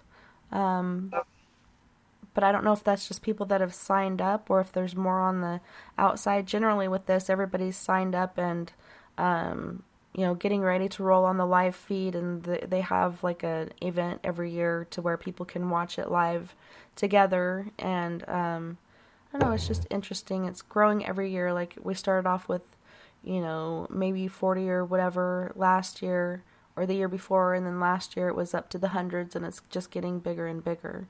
It's just trying to get that information out there in this info world. Mm-hmm. Right. I know. Well, I'll be excited to watch that. So you must put the link on Facebook or something, when that happens. Yeah, I just shared it, but I'll pull that up and share that with everybody again. Through the whole shindig thing, I'm not familiar with that, but we're also doing it Facebook Live, so I'll share a link with you for sure. And my niece is here too, Amber. Oh, hey Amber. This is like a record today. Wow. I'm psyched. This is a show for the books. Totally. Amber has actually been studying to be a psychic medium herself. And it's interesting because when she talks to my ghostly trio, they say that my mom is trying to help Amber develop. And of course, she's got my mother's, help, you know what I mean? And so it's kind of cool, it's very cool. Yeah, and I find it interesting how a lot of this does run in the family. Do you find that a lot of your family is gifted? My mom, okay, so the reason I got into supernatural things in the first place was because of my mother. My mother was very into it. We would have seances. She would have psychics over the house. She just was very into all things paranormal and mysterious. And so that's why I know she was thrilled when I first contacted her from here after she died, because we would try to find really good psychics when she was alive. So I know she's thrilled to know these ladies now. And she visits them and stuff. And so she must be like, wow, finally, she found these like really talented psychics after I'm gone. But I'm so glad. So anyways, it was because of my mom. My mom, she never tried to do readings or anything like that. But she was always very interested in life after death and in the whole, realms of heaven and hell and if there is a hell and things like that. Just very, very intelligent and interested in that stuff. So, but yeah, so no, it doesn't run in the family. My grandmother, my mother's mother, was sort of, my mother grew up with gypsies, okay, which I want to bring this up because I got yelled at the other day because I said, any gypsies in the house? And I got bawled out by a woman saying, how dare you use the word gypsy? Yeah. You know? And I was like, oh, wow. So the woman called me a bigot. And I was like, okay, so it's okay to call someone a bigot, but not a gypsy? You know what I mean? So so my mother grew up with gypsies. And my mother taught me a lot of the different spells the gypsies taught her. Not saying that I cast spells regularly, but I do, I mean, prayers and spells are sort of the same thing, So, Yeah. in fact, we talked earlier about, just to mention this, we talked earlier about giving away some purple plates tonight. Now, I have a new product that is a wallet-sized purple plate, which is awesome because you can keep it in your wallet, and it's perfect size, has all the energy that a small plate has, and it's just awesome. So I want to ask a question that you guys might be able to answer without Googling, but you're probably going to Google before I get the right answer. But the question is, what would be the main ingredient, or I'm sorry, one of 3 main ingredients in a spell by a gypsy? And whoever can answer that question first, and I know you're going to Google this, you guys, but what is one of the main ingredients in a gypsy spell? I'm going to guess spit. No. But that's a good one, Tessa. All right, well, I'm curious. What is it? So whoever, I won't say, but, whoever answers the question the quickest will get a free wallet-sized purple energy plate. And they are amazing, you guys. You should try them out even if you don't get one for free. For sure. I recommend them. And I've heard so many things that it can and does do for people and even pets and plants and such. Can you fill everybody in a little bit more about what they do? Right. I mean, people use them for their pets often, very often. I mean, there's just every week I get a customer calling and telling me something that the plates help them with. You know what I mean? So, I mean, it's just, I mean, they sell themselves. I never try to talk people into buying them.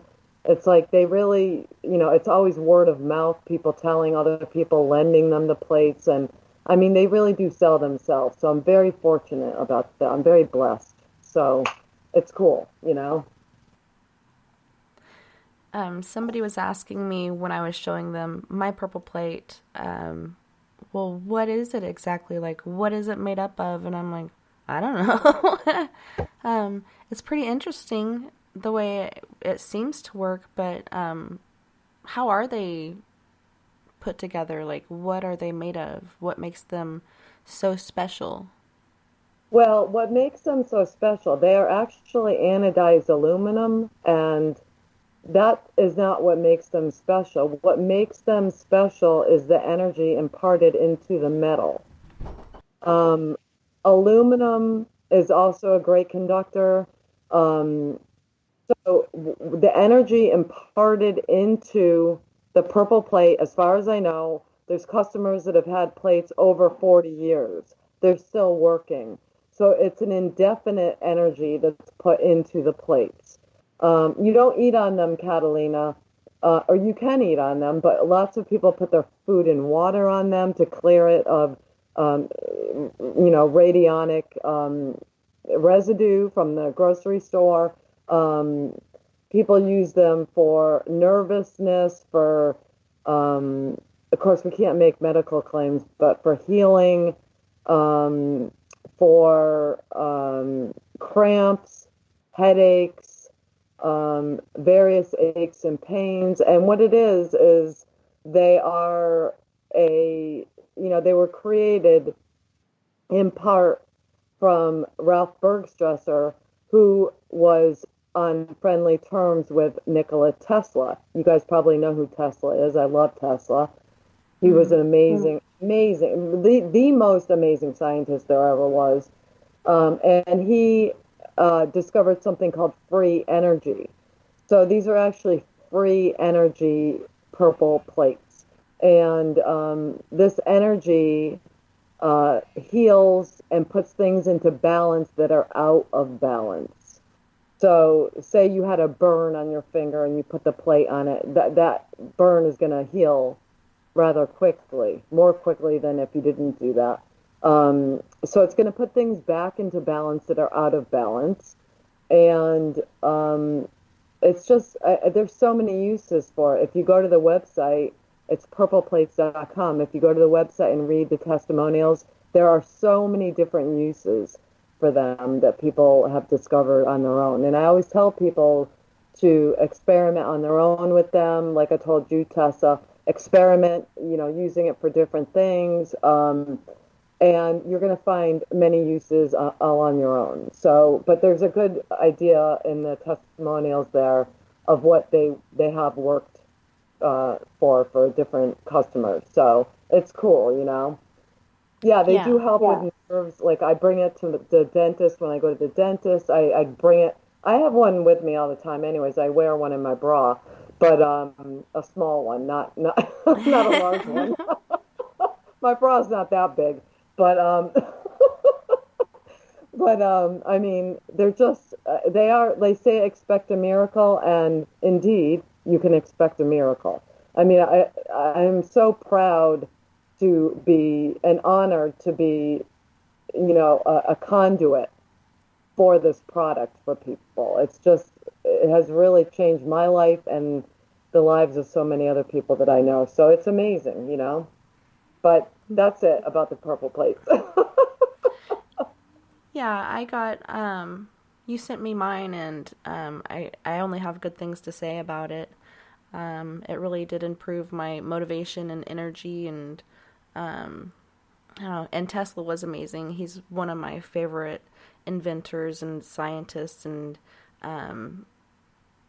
he's a very amazing guy, and I feel bad for him, like the way that they did him, and that led to his demise, and and then stealing most of his documents, going over all of these different things. It was pretty sad. Very sad. And you know what? He's got to come on my show through my medium. It's like, I don't know why I'm putting this off. It's like obvious, he's an obvious, I got to have him on, because imagine interviewing him, Tessa, Yeah, that would be very interesting. When you do that, I got to know about it. I'll tag you when I set it up. Thank you, Trip. He's posting all these links. Thank you so much, Trip. I know, he rocks. He does such a good job with this stuff. Totally. So anyways, so, in terms of the plates, I've been blessed, and, you guys can be too. And so whoever, where's iced tea? Hi, Coco, where's iced tea? What does that mean? I don't know. I'm pretty sure Ice-T is still alive, Andrew, so that doesn't even go along with what we're talking about. That's funny, because my father we sold rock and roll memorabilia for years. And I have Ice-T posters. I have like 50 of them now that I can't get rid of. So if anybody wants an Ice-T poster. Heck yeah. Everybody loves Ice-T. I'm just kidding. That's fun. Oh no, maybe because it's Coco, the name Coco. Okay, so maybe that's what he's talking about. I don't know. But so Kevin is asking, do the plates help with mental illnesses? I can't. You know what? I've never had that addressed. I never heard anything about that, Kevin. So I wish I could answer more fully, but I don't know anything about that. Oh, Coco's Ice-T's wife. Okay. That's funny. Yeah. So yeah, we have a couple other questions in the chat room before we go to break. One was, As a medium, have you been given explanations of heaven, hell, purgatory, and ghosts? Yeah, and sure. Somewhat I have. Like I said earlier on another show, there are certain things that I believe that they are not allowed to tell us about the other side. It's almost like there's, and in fact, the three mediums that I deal with, they say they get to a point and they see beyond this sort of curtain, but they can't go any further. Mm-hmm.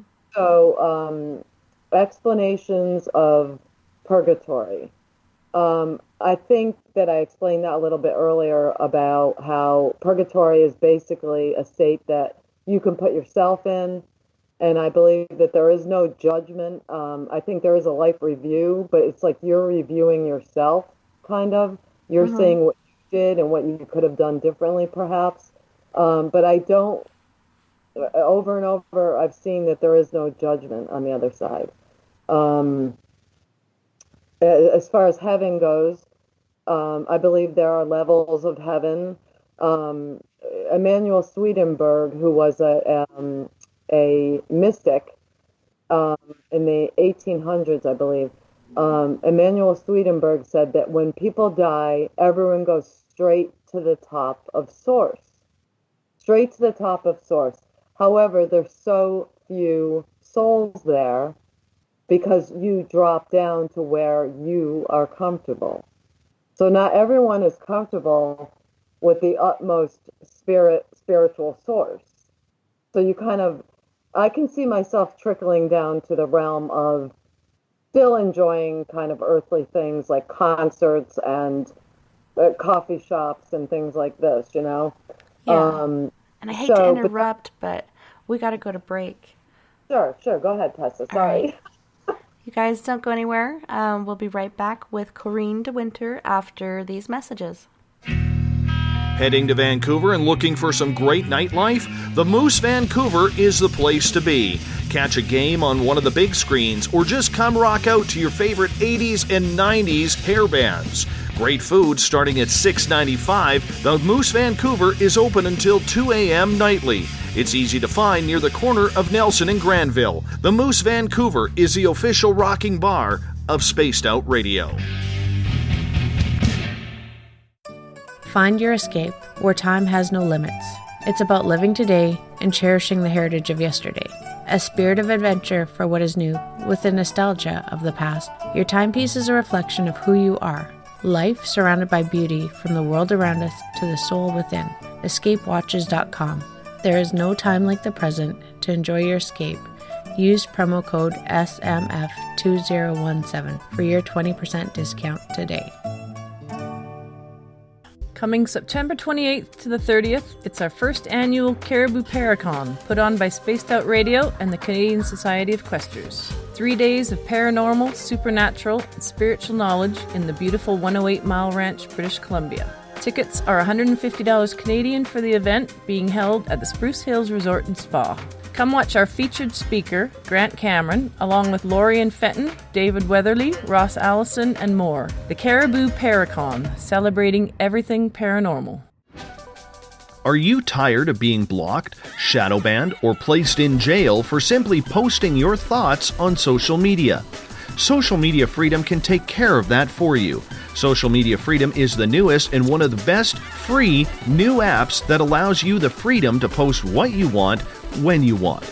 It takes seconds to download from your app store. Come join the tribe at Social Media Freedom. It's time to set yourself free. Are you intrigued by Paranormal Talk Radio? You'll love the new Paranormal Radio app from TalkStream Live. You'll find a great selection of talk shows covering UFOs, ghosts, strange phenomena, and much more. Download the Paranormal Radio app now and start listening to the very best in paranormal talk entertainment, including the network you're listening to right now, the Paranormal Radio app, free in Google Play and the iOS App Store. We're bringing scientific thought to the paranormal. Hi there, this is Spaced Out Radio scientist Chris Cogswell. Join me, Chris Zuger, and Dave Scott the second Wednesday of every month where we break down the who from the woo when it comes to everything paranormal. We'll investigate and try to bring sensible answers to those straight and sometimes outlandish questions people have. Hey, not everything has an answer, but we'll do our best. Listen in to Reality Paranormal only on Spaced Out Radio. Visit purpleplates.com today. For over 40 years, the Purple Energy Plates have been delivering amazing results for their many customers. Inspired by the great genius Nikola Tesla, the harmony, healing, and energetic effects of the plates have proven over and over to be beneficial and often miraculous to thousands of customers. Check their site for daily specials and choose from their many energy products. You won't be sorry. Visit them today at purpleplates.com. When it comes to the news, we look for the stories that the mainstream won't cover. Welcome to Spaced Out Radio's The Encounter. This is News Director Everett Thiemer.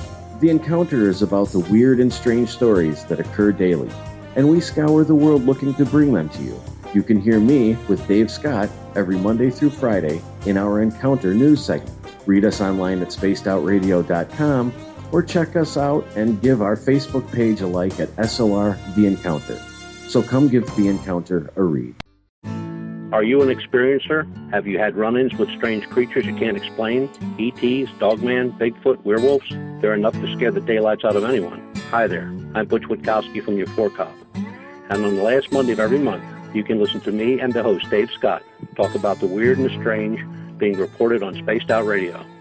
I'm going to bring my investigations and sources, you bring your experiences, and we'll figure out the rest together. Strange Days on Spaced Out Radio. Come tune us in at spacedoutradio.com. You hear footsteps in the empty room above you. Don't be afraid of the things that go bump in the night. Reach for Spirit Storybox, the iPhone app the Huffington Post UK called the only ghost hunting app you will ever need. Spirit Storybox. The spirits are telling their stories. Are you listening? Are you interested in advertising on Spaced Out Radio? Head to our website at spacedoutradio.com and click on our advertising tab. There, you will find an assortment of ways you can get your product out there with us, from radio commercials to banners and social media. Have a product you like our hosts to endorse?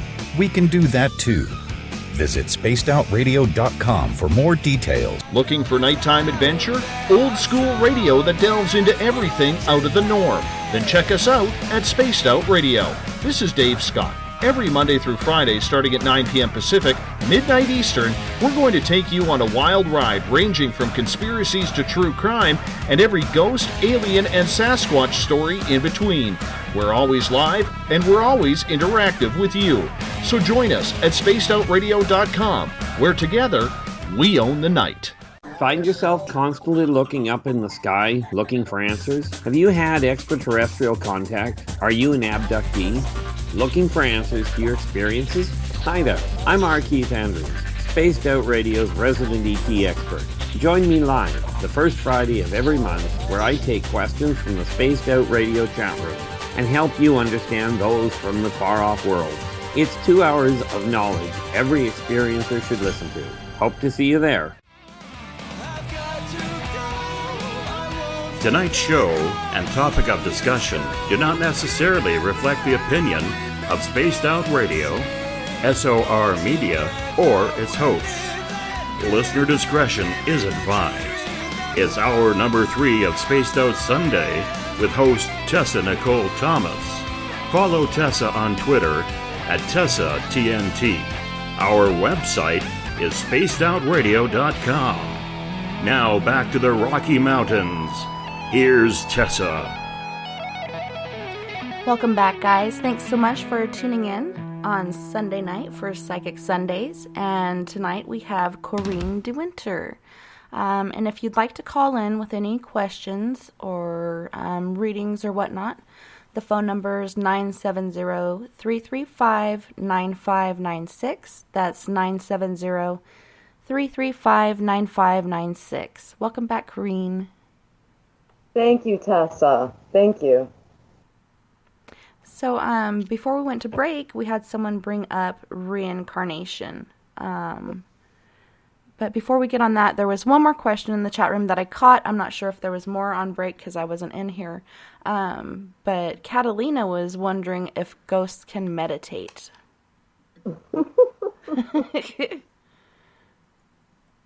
I'm not sure about that, Catalina. Well, I can't see why not. Yeah, I've never witnessed it. I don't know what the purpose would be, or I don't know. It's interesting. Perhaps someone that really enjoyed it during life would try it after, or maybe, I don't know. Yeah. I mean, maybe one, when we get to the other realms, it's just one long meditation, For sure. All right, so reincarnation was our next topic. Did you want to step off on that and Well, go ahead. I'm sorry. Or give Caleb a little input on reincarnation? Well, I do believe in reincarnation. Do you, Tessa? I do. I've had friends that have talked about their past lives even before regression, mostly coming from kids to their parents.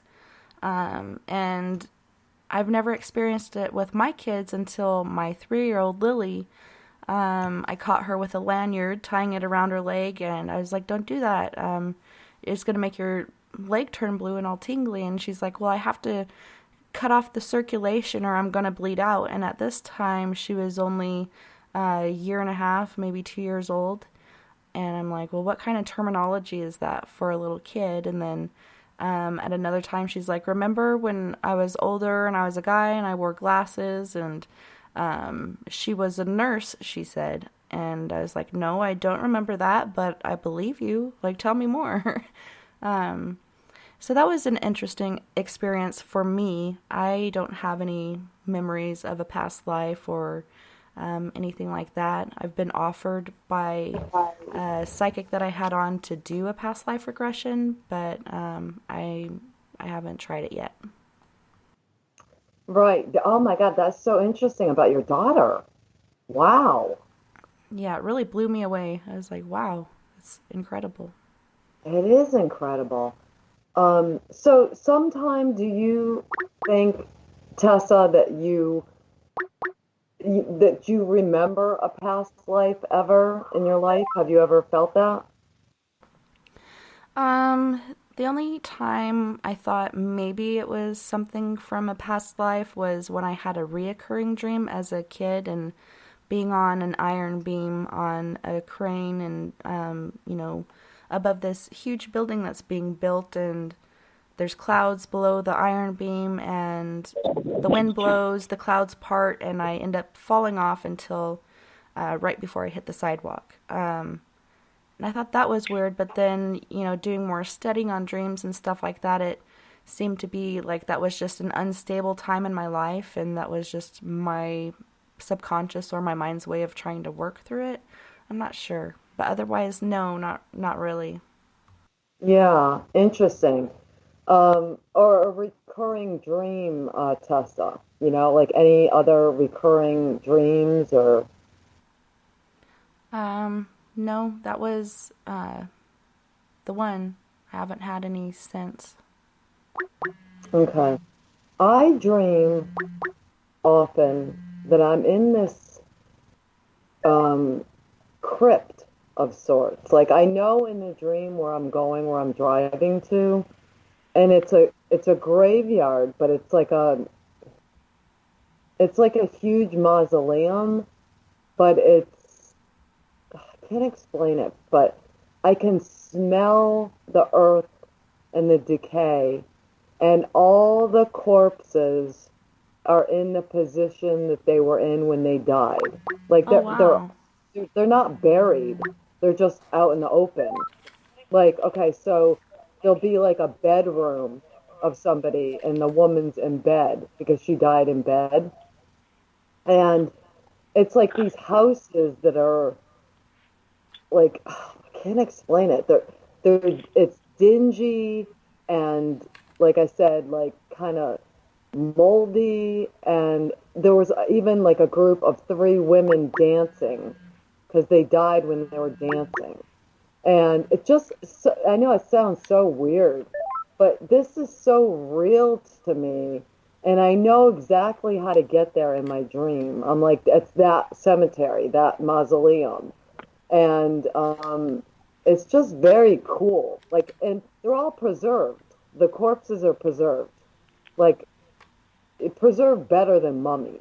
You know what I mean?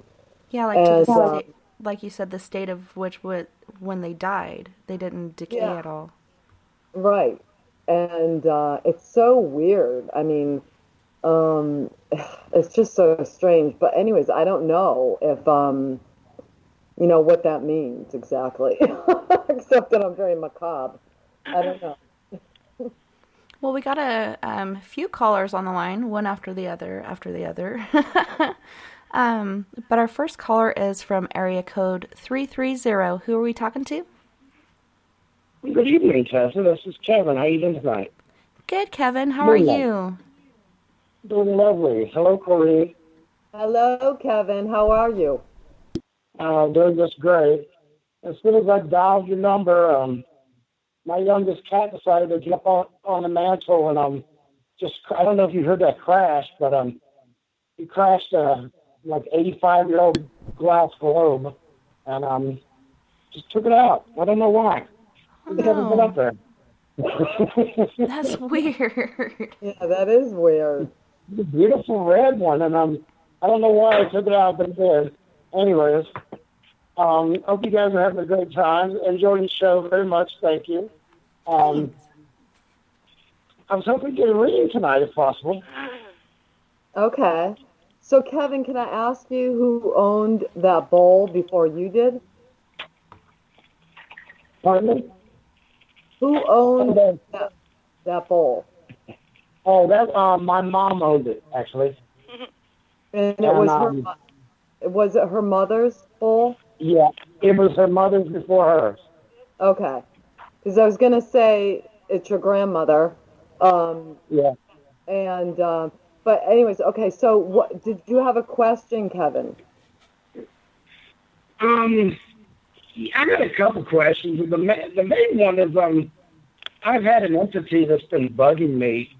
I don't want to harm it because I'm believing it's a family related entity. But I need to get it out of my life. But it's been like sucking energy out of me for quite a while. I don't know if you sense that it's still here or not, or what, or at all, but I'm wanting to get it away from me without me doing any harm to it. That's okay. Go ahead. I didn't know if you had any inclination about that, and the other one is I really want to get to start a business, and I didn't know if this is a good time for me, or if you had any ideas what might be a good angle for me. Okay. All right. So the entity that you want to get rid of, did you know someone that drank a lot, Kevin? Well, my dad drank off and on. He used to go out and drink, yeah. And there was a lot of family members who did, a whole lot of them on his side of the family. But that's kind of a tough one to nail anything like that down. Right. I was going to say, so do you happen to have dreams about your father or someone in your family? Like a relative in your family. Do you happen to have dreams about any one of them? Yeah, I have dreams about my mother and father all the time, and I'm living in their home, and it's quite bothersome for me. That seems like all I dream about every night are them. Right. Okay. Well, I feel like as you said, I don't feel like there's any harm that's going to come from them. But if you feel like they are encroaching on your life, then you simply, I would suggest this, Kevin, you simply ask them to step back, and sort of give you more, not privacy, but more of your own energy, like to have your own energy there instead of their energy. Have you done that out loud? Yeah, I've done that several times, and I've cleansed the house myself, and it's worked for a few days, but then it's come back, and I don't want to, do something that's going to permanently harm them, but I'm at the point now where, because I do feel it's something related to the family, either one of my parents or something that they brought in with them as, that was an invited, part of the family or something. And I'm at the point where this is doing harm to me, and it's just draining me of energy and has been for quite a while, and I have to get this out of my life. I hear you. Have you brought anyone in there to clear the space? No, I'm just me, myself, and I might be too close to it to do it properly, I guess. I don't know anybody to do it myself, I guess. That's part of the problem. I normally would do it myself and do it for other people, but it's too, I guess it is just too close personally, and I'm either going to go to one extreme or the other, probably. Right. Yeah. Well, there's so many paranormal groups out there now that I bet if you looked up, there would be one in your area that could come in. And you're right. It's like, not that you're powerless to get rid of it, but you're not in the best position to do that. So I would suggest you look up and see if there's a paranormal group around you that that does that kind of stuff, and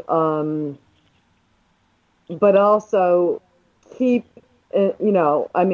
live there like it is your space now. It's yours now. You are the main person living there. You own it now, and the other people are not welcome there. And so I would get somebody in there to help you with it, to clear it. And they know you're coming from love, Kevin. They know that you're not trying to hurt them, and you're not going to hurt them. You're just saying, hey, can you back off a little bit? You know what I mean?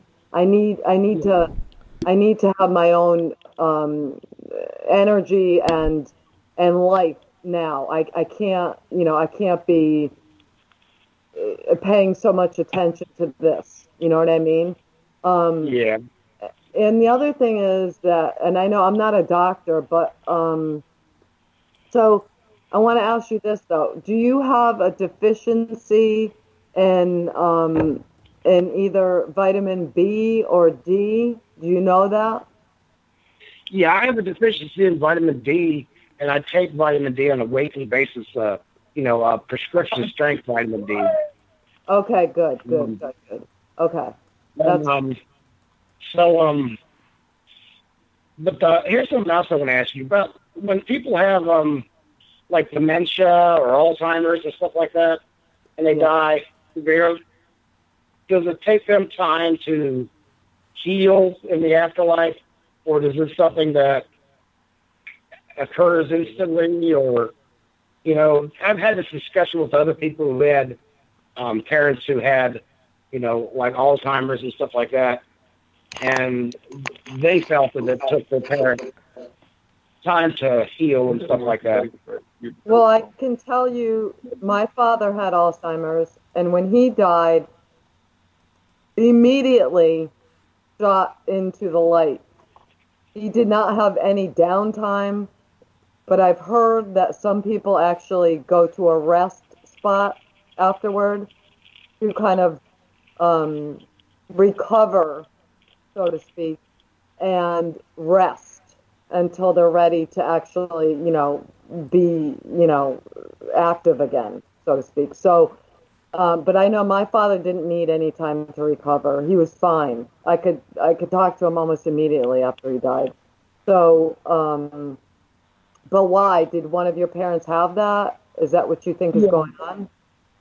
Yeah, the reason why I moved back to my parents' house was to take care of my father had died like 15, 20 years ago, and I came back to assist with my mother when I realized that she had dementia.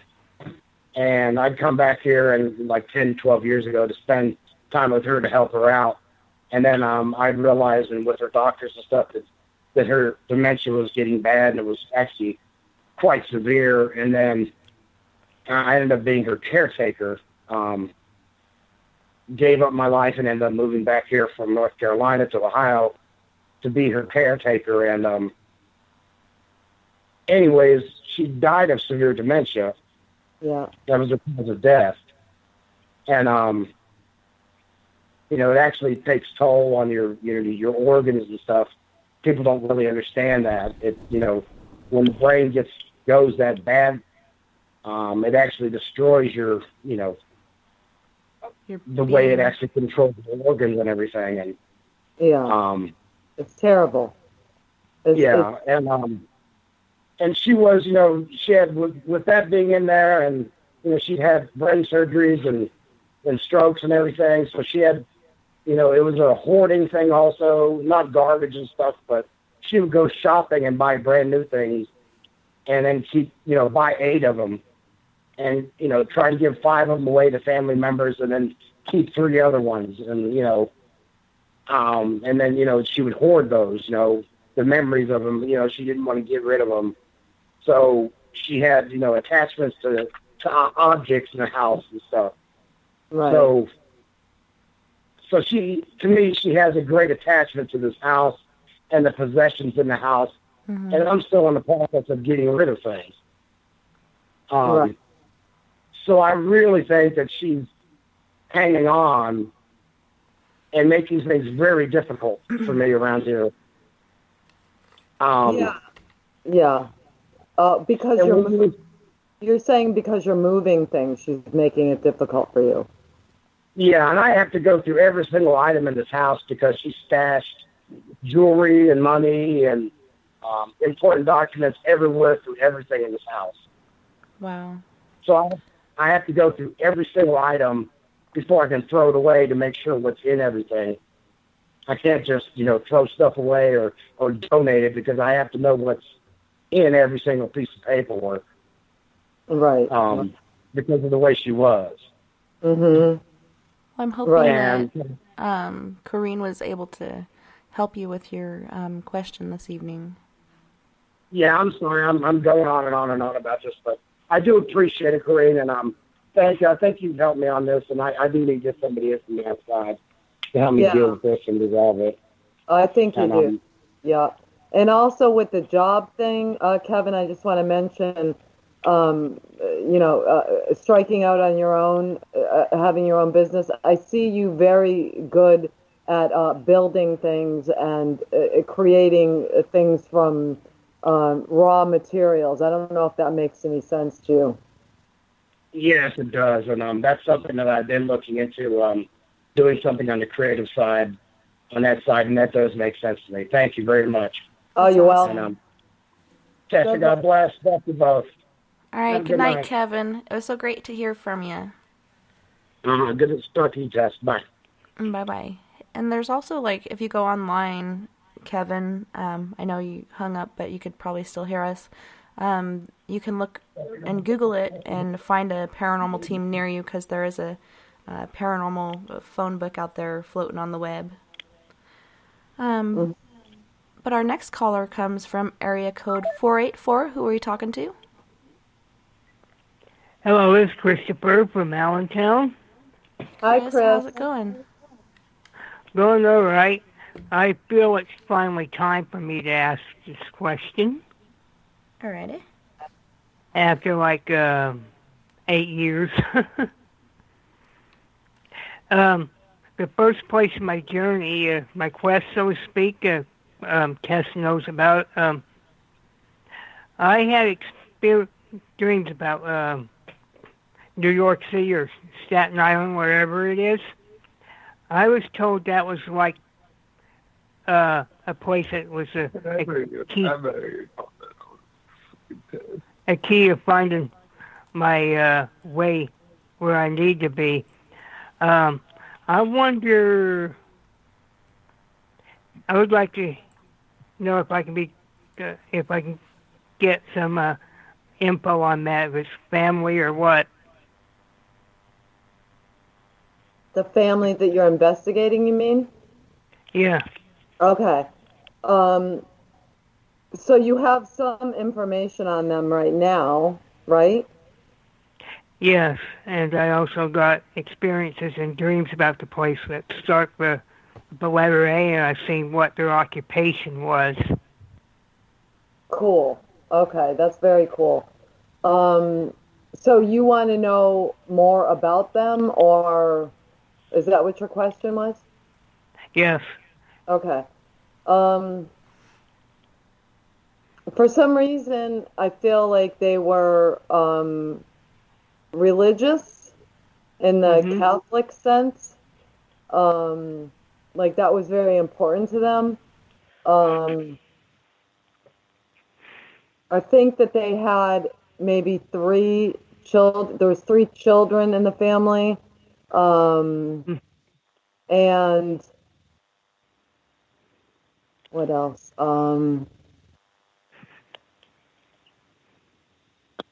Curious though, the husband, or the main man in the family, the husband, I guess it would be, was a very curious soul. Like he would kind of look, investigate things. And it seemed like a peaceful atmosphere. The family was peaceful. It wasn't like there was like wicked things going on in the background or anything. They were just like kind of, peaceful. Wow. Yeah. I mean, I don't know if that's accurate. How I feel. And the curious thing, I was told that New York would be like would be my path to my goal and my way home, so to speak. And I wonder if I still have living kin there. That's my question. That would be kind of neat. Yeah, that would be. I'm not sure. I can't really answer that right now. Okay. Not sure. Yeah. I've always felt drawn to the place, and I neglected to ask about it for all these years. Never asked a psychic. Right. You said it's in New York, right? Yes. Is it upstate? Very first place Upstate New York City. Oh, it's New York City. Okay. I saw more upstate New York, but I don't know why. Yeah, I know that part. That's Lake Placid. Right. Yeah, I can't think of anything else to tell you about that, Chris, but that's what I get so far. It seems I have a really strong connection to that part of the country. To the state of New York, and I think I would like to look into it. Yeah, definitely. Nice. So do you have anything to do with Houdini, Chris? I know a little bit. Part of my lineage comes from the same part of the world that his surname is from. Okay. I don't know why, but I feel like I don't know why I feel like Houdini has something to do with you. I'm not sure why, but I don't know. It's kind of weird that I would think that. But anyways, I'm just he was Napolitano, his ethnicity. Just like part of my French side is Napolitano is Naples and Sicily. There's a part of French kings back then. They ruled that area. Okay. This is pretty interesting. I am definitely going to look into it now. Yeah, definitely look into it. Awesome. Well, Yeah, I thanks so heard much the for... name Oh, go ahead. Houdini. I'm going to look into it. Mm-hmm. Yeah, definitely. And let us know what happens. I love hearing this stuff. I think your friends of mine on Facebook, I think. I don't think we are, Chris, but I'll find you on there and I'll friend you. Yeah, I'm pretty easy. Christopher Wayne Fisher, and that's my account name as well. Okay.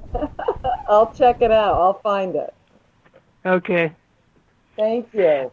Have a good night. Thank you, guys. Good night, Christopher. Thanks for calling in. Yeah. Bye. Bye-bye. All right.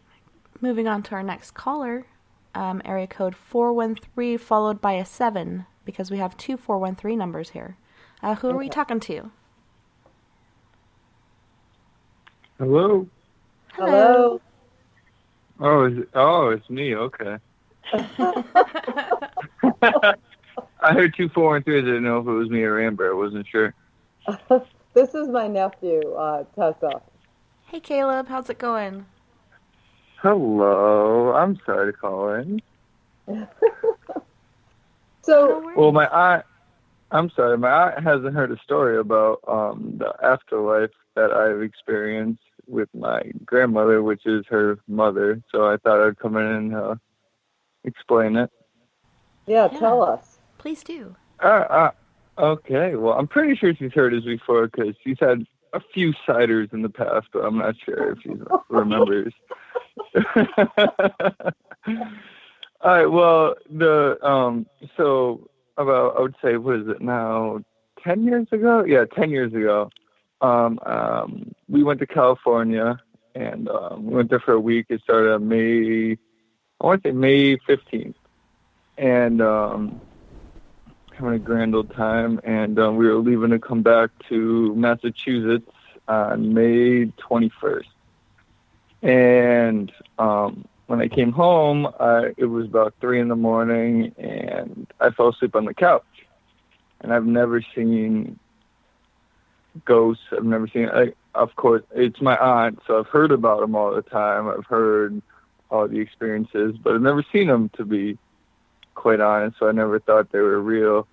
But on this night, I was sleeping, and all of a sudden, I woke up, and I was sleeping on the couch, and I saw from probably no more than 30 feet away, I saw this green outline.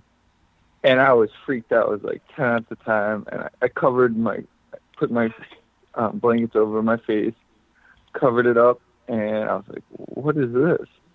So I looked back over, and the figure came closer to me. It was about 10 feet closer. And I'm like, oh, my goodness, what is this? And so I finally was like, okay, I'm going to accept this. I looked up, and I saw it was this figure, and it looked just like my Nana. She had the fingers, she had all her jewelry on, she had her hair done nice, she had everything. Like, all I could see was just the outline. I couldn't see her facial expression or anything. All I could see was just an outline of her. And I said hello, and she said hi. And I could do it in her exact accent and everything. And then I freaked out, and I sprinted, and I was like, oh my goodness, I've never seen this before.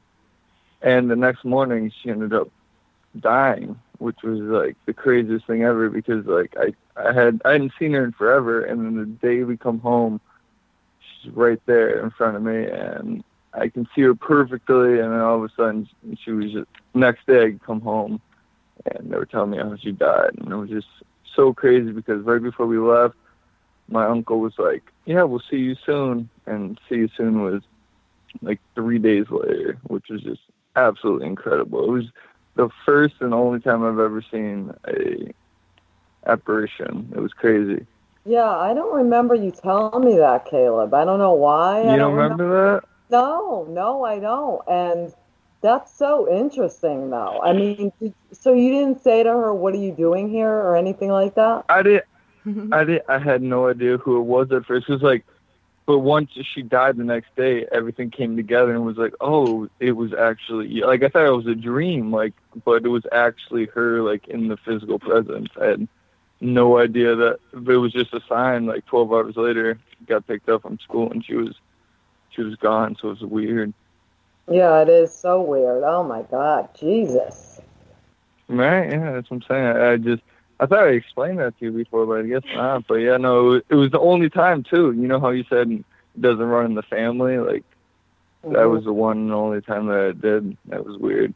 Well, because you were 10 years old, of course, children are much more susceptible to seeing. Much more acceptable, yes. Mm-hmm. And then they say you grow out of it by the time you're 7 years old, which exactly stinks. You know, well, I think that was my one and done. Like, but it was just weird. It happened in just such a crazy time. Like, it actually, like, everything that I saw was actually realistic. It was just weird. Yeah, it is. Shit. Well, oh, sorry. Swear jar. Well, I have loved your show, and I just thought I would just chime in, and I'll let you go on about it, and keep doing a great job, and I support everything you're doing. Thank you so much, Caleb. I love you. You're welcome. I love you, too. Have a good night. Good night, Caleb. It was nice meeting you. Good night. Well, and he gave it away. I guess he said Amber's on the other line. Is that you, Yeah, Amber? Yeah. Hi. Hi. I thought you could actually do some readings with me if there was any more readings, Amber. That's so intimidating. Yeah, I know it is, but that's how we got to start, right? We got to put ourselves out there, right? You're right. You're right. Now watch, like, Tessa, is there any other callers? We don't have any more callers on the line, but we do have a request from the chat room. Okay. And JJ is wondering, or he says he would like a general reading, and he says he's from South Africa. Okay. Jan from South Africa. JM? Jan, Jan. Jan. Okay, Jan. Okay, thank you.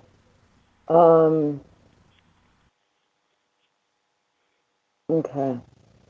And I know you have to wait until they respond, and we're on like a little bit of a delay here, but does this Jan have something to do with water?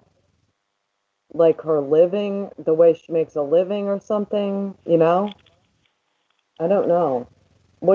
Amber, are you getting anything?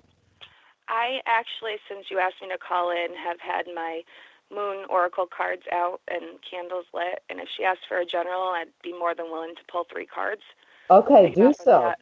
Yeah, okay. Do so. Thank you. All right, hold on.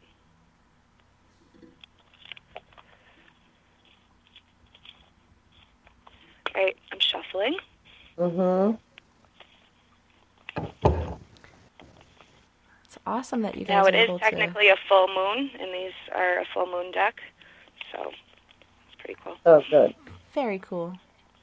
Yeah, and I was just going to say it's awesome you guys are able to do this together. What an experience.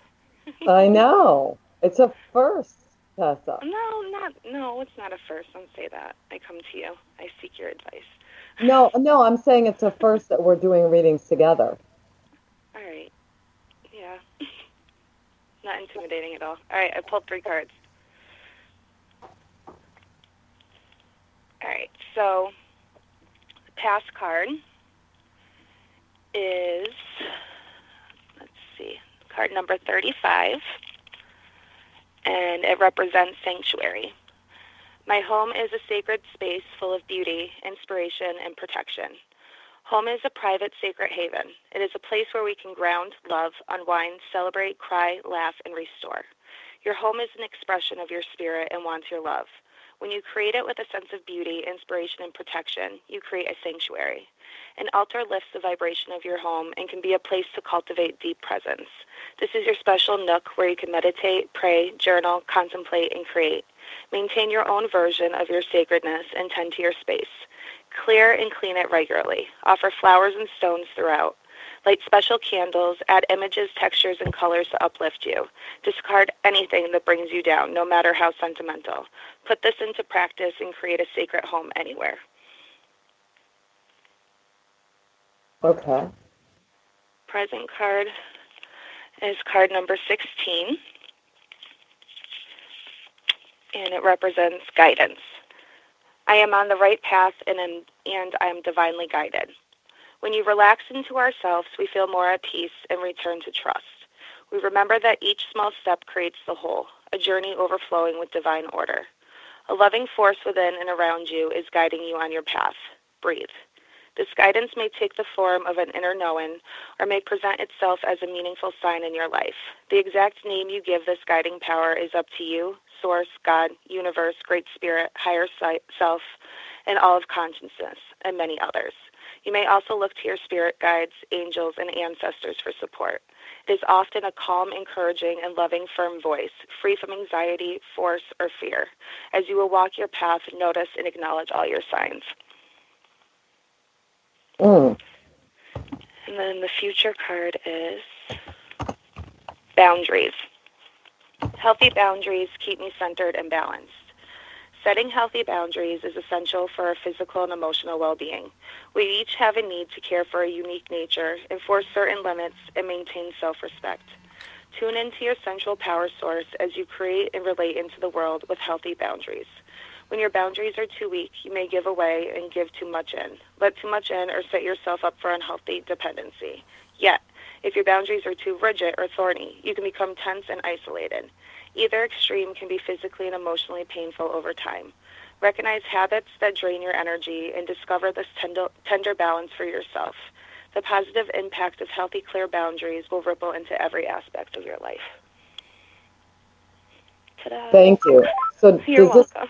Does this make sense to Jan? I hope so. Yeah, I haven't seen her in here for a little while, so hopefully that was helpful. Hopefully. Oh, we can hope for, right? Yeah, maybe she'll pop in here. Hopefully she's listening at the moment, and yeah, that was a really good reading. Thank you, Amber. You're welcome. All right, so stay put, because if anyone else calls in, why don't you, if there's no one else called in, Tessa, would you mind if Amber gave you a reading? Well, we actually do have a caller here from area code 425. Who are we talking to? Robin. Hey, Robin, what's up? Yeah, so I went to the Bell Fair today, and I danced with this group called Street Beat, and because they invited people to dance with them. So I was wondering, in the future, will I end up doing parkour dancing mixed with old school dancing?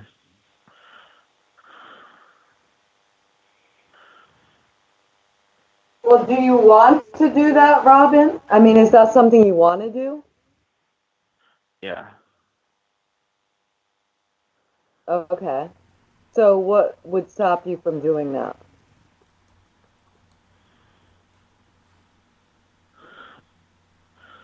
So, I mean, that's just what, so I'm just wondering if I would be doing that with them in the future. Okay, I didn't hear that. I'm sorry. Could you repeat that? I'm sorry.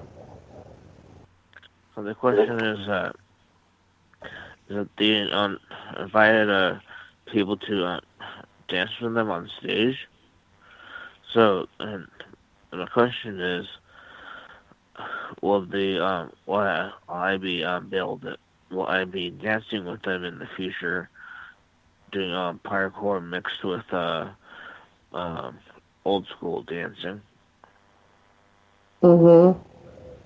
Okay, so you could do whatever you want to do. It's in your hands to do whatever you would like to do. I think it's your choice. If you want to do that, you can do it. Okay. Tessa, do you know Robin? Yeah, we actually talk quite often on Messenger, and I often send him links to live viewings on Facebook of horror movies because that's one thing we have in common. But I agree with what you're saying. Like, it's all up to you, and if you really enjoy it and it's something that you want to do, just work towards that. And you may not be rocking it at first, but after, a couple months of practice every day or whatever, like, you can blow that up. Mm-hmm. Okay. Yeah, there's a reason this came up today for you, or you went to. There's a reason that this happened to you, and that reason is because it's probably it kind of lit a spark in your soul. Like, this is what I want to do, and I know this is what I want to do. So you just got to go forward toward it, Okay.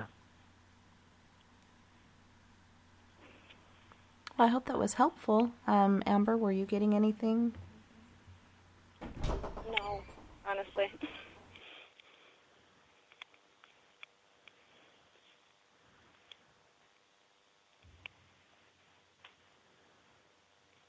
Well, thanks so much for calling, Robin. I hope this is helpful and that you do get to do what you love. And it sounds like a lot of fun to me, actually, taking this route.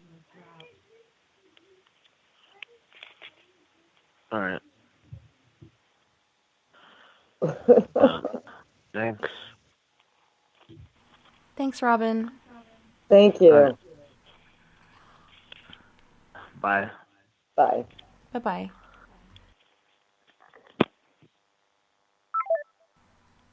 And then JJ actually came back into the chat room and said thank you to Amber for the reading. Oh, you're welcome. So she didn't say anything about the water, right? I didn't see anything. Did you, Amber? I just saw her say thank you. Yeah, I didn't see anything. But maybe since you had mentioned it again, hopefully Jan will come back in and let us know. Okay. Yeah, it's just whatever. You know what I mean? Like, Joe won't call in for a reading. So, right? Joe, you want me to just give you a reading right now? There's a huge pine tree in your backyard. It's going to be a problem, Joe. And I'm just going to give him a reading off the cuff here. And I don't know. There's some huge tree in your backyard that's going to be a problem. You got to get rid of. And also, all right, what else? So somebody keeps asking you to go to lunch or something, or to get together for dinner, but it's someone that I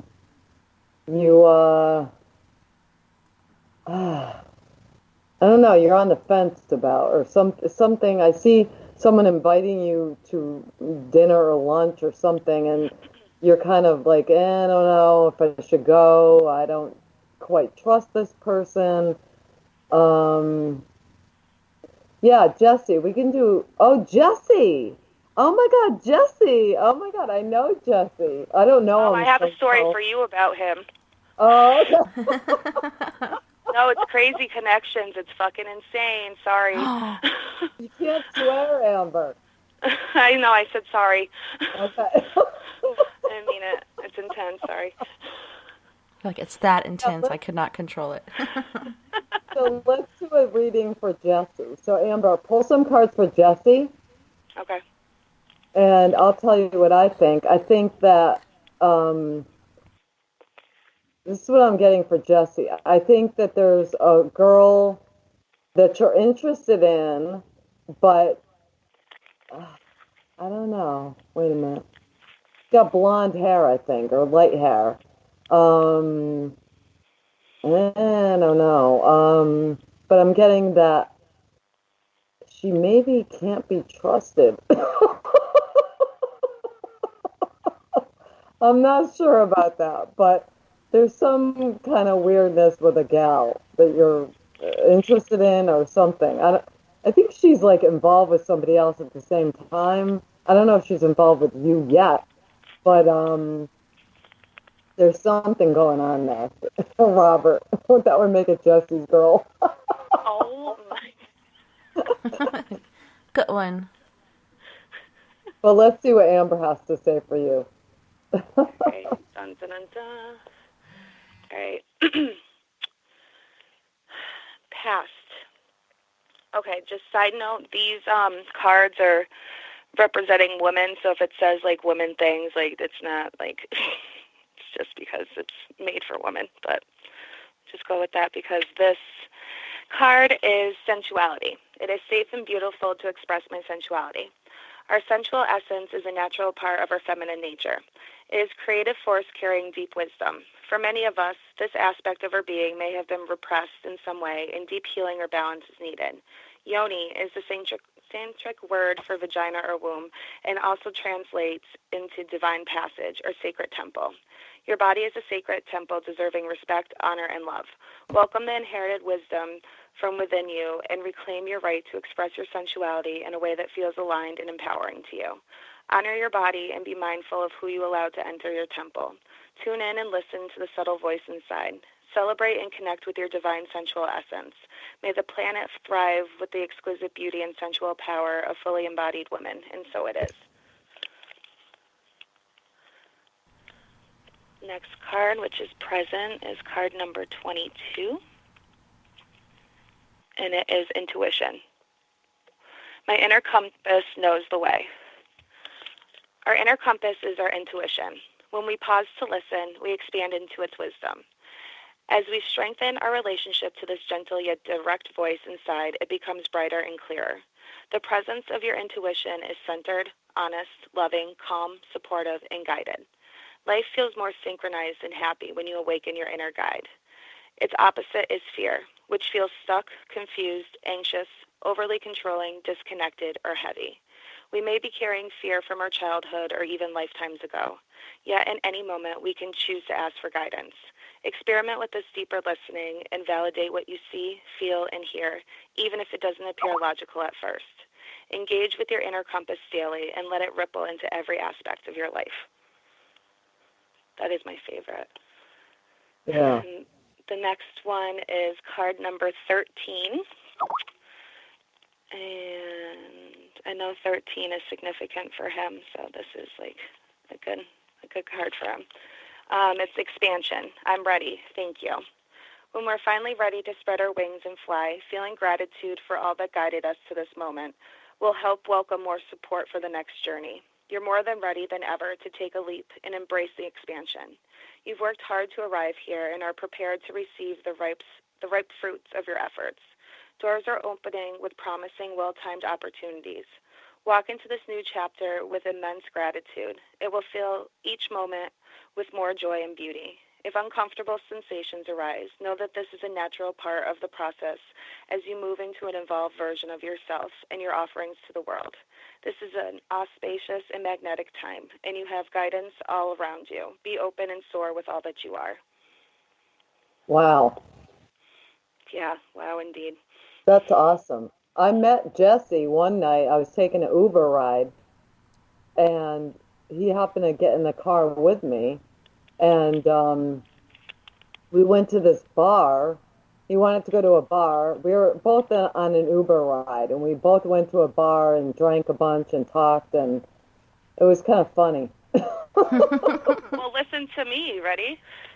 So At my new job at the bar, he came into work about 2 weeks ago, and we got to talking, and then he came in again, And we really got to talking about, like, poetry and stuff, and then I started talking about you and Purple Plates and how you're amazing and blah, blah, blah, and he was like, I really want to meet her and, like, all this stuff, and then he made the connection with the Uber and Karen and you and that he had met you.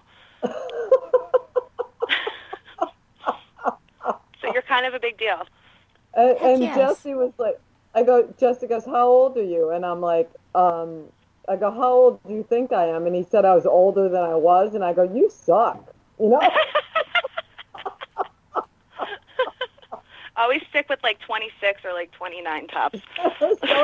something, you know? Oh, man, it was funny. But I know we got to go in a second. So, Tessa, I'll hand it back to you. Well, Monk's over here, and of course you read his comment, but he wants me to read it on the air. And he's wondering, is it too late for me to send Coco hugs and sloppy kisses? Not at all, Joe. Not at all. It's never too late. Never too late. All right. We got a call coming in, but we only have a minute left, so I'm going to have to say no to that one, because I don't think a minute is long enough for us to cover what we need. But that was an epic reading for Jesse, and he said that's very accurate, and thank you. No problem. Awesome. I'm so glad that you could come on the show tonight, Corrine, and it's awesome that your family was on here, and I got to meet them and get to witness your niece's growth as far as doing her cards. She's doing a really epic job, and everybody's had nothing but good stuff to say.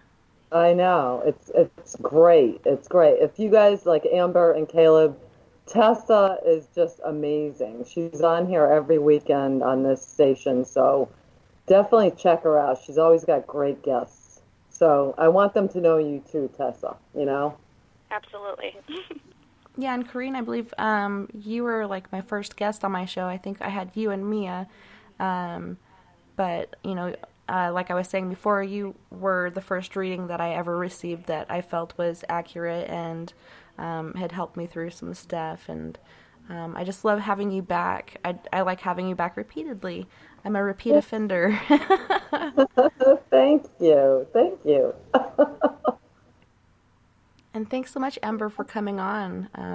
Thank you and for the having full me on. moon cards, that was awesome. Lining up with the full moon and everything. Perfect. Everything happens for a reason. Well, Amber, do you have a site or anything, or are you still building on that, or are you planning to do that in the future? Do I have a what? A site where people can find you? Not yet. I'm not there yet. It's nerve-wracking. I'm getting there, though. You got this. It'll come in time. Thank you. Corrine, what about you? Did you want to share your site as well as your pages? Well, you can find me and all my artwork and the readings at CorrineDeWinter.com. Or if you need help with any family, problems or anything, I will try to help you. SmallWorldFund.org and also PurplePlates.com. So check out the Purple Plates, you guys. I didn't get to give away any tonight. Or if somebody afterward we find out someone answered something correctly, then I'll definitely send it to you. And that's about it. You can find me on Facebook too, Corrine De Winter. Awesome. Well, thanks so much again for coming on, Corrine. It's always awesome having you and hearing your laugh. Laughter's the best medicine.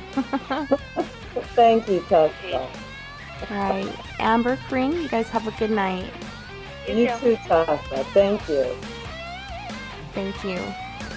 And thank you to everyone on Spaced Out Radio, Facebook, Spreaker, Twitter, Paranormal Radio, TalkStream Live, Deep Talk Radio, and wherever else you may be listening in the universe tonight. I had a wonderful time this evening, and it was my pleasure, literally and figuratively, and I can't wait to do it again next weekend on spacedoutradio.com. Until next time, nighty-night, love and light to all my space cases out there. Don't forget, we are all in this together. Together, we can make the world a little better. And together, my friends, we own the night. You guys have a wonderful week and the rest of your evening. Get some good rest and don't work too hard. I'll see you back here next weekend. Take care of yourselves. Night-night.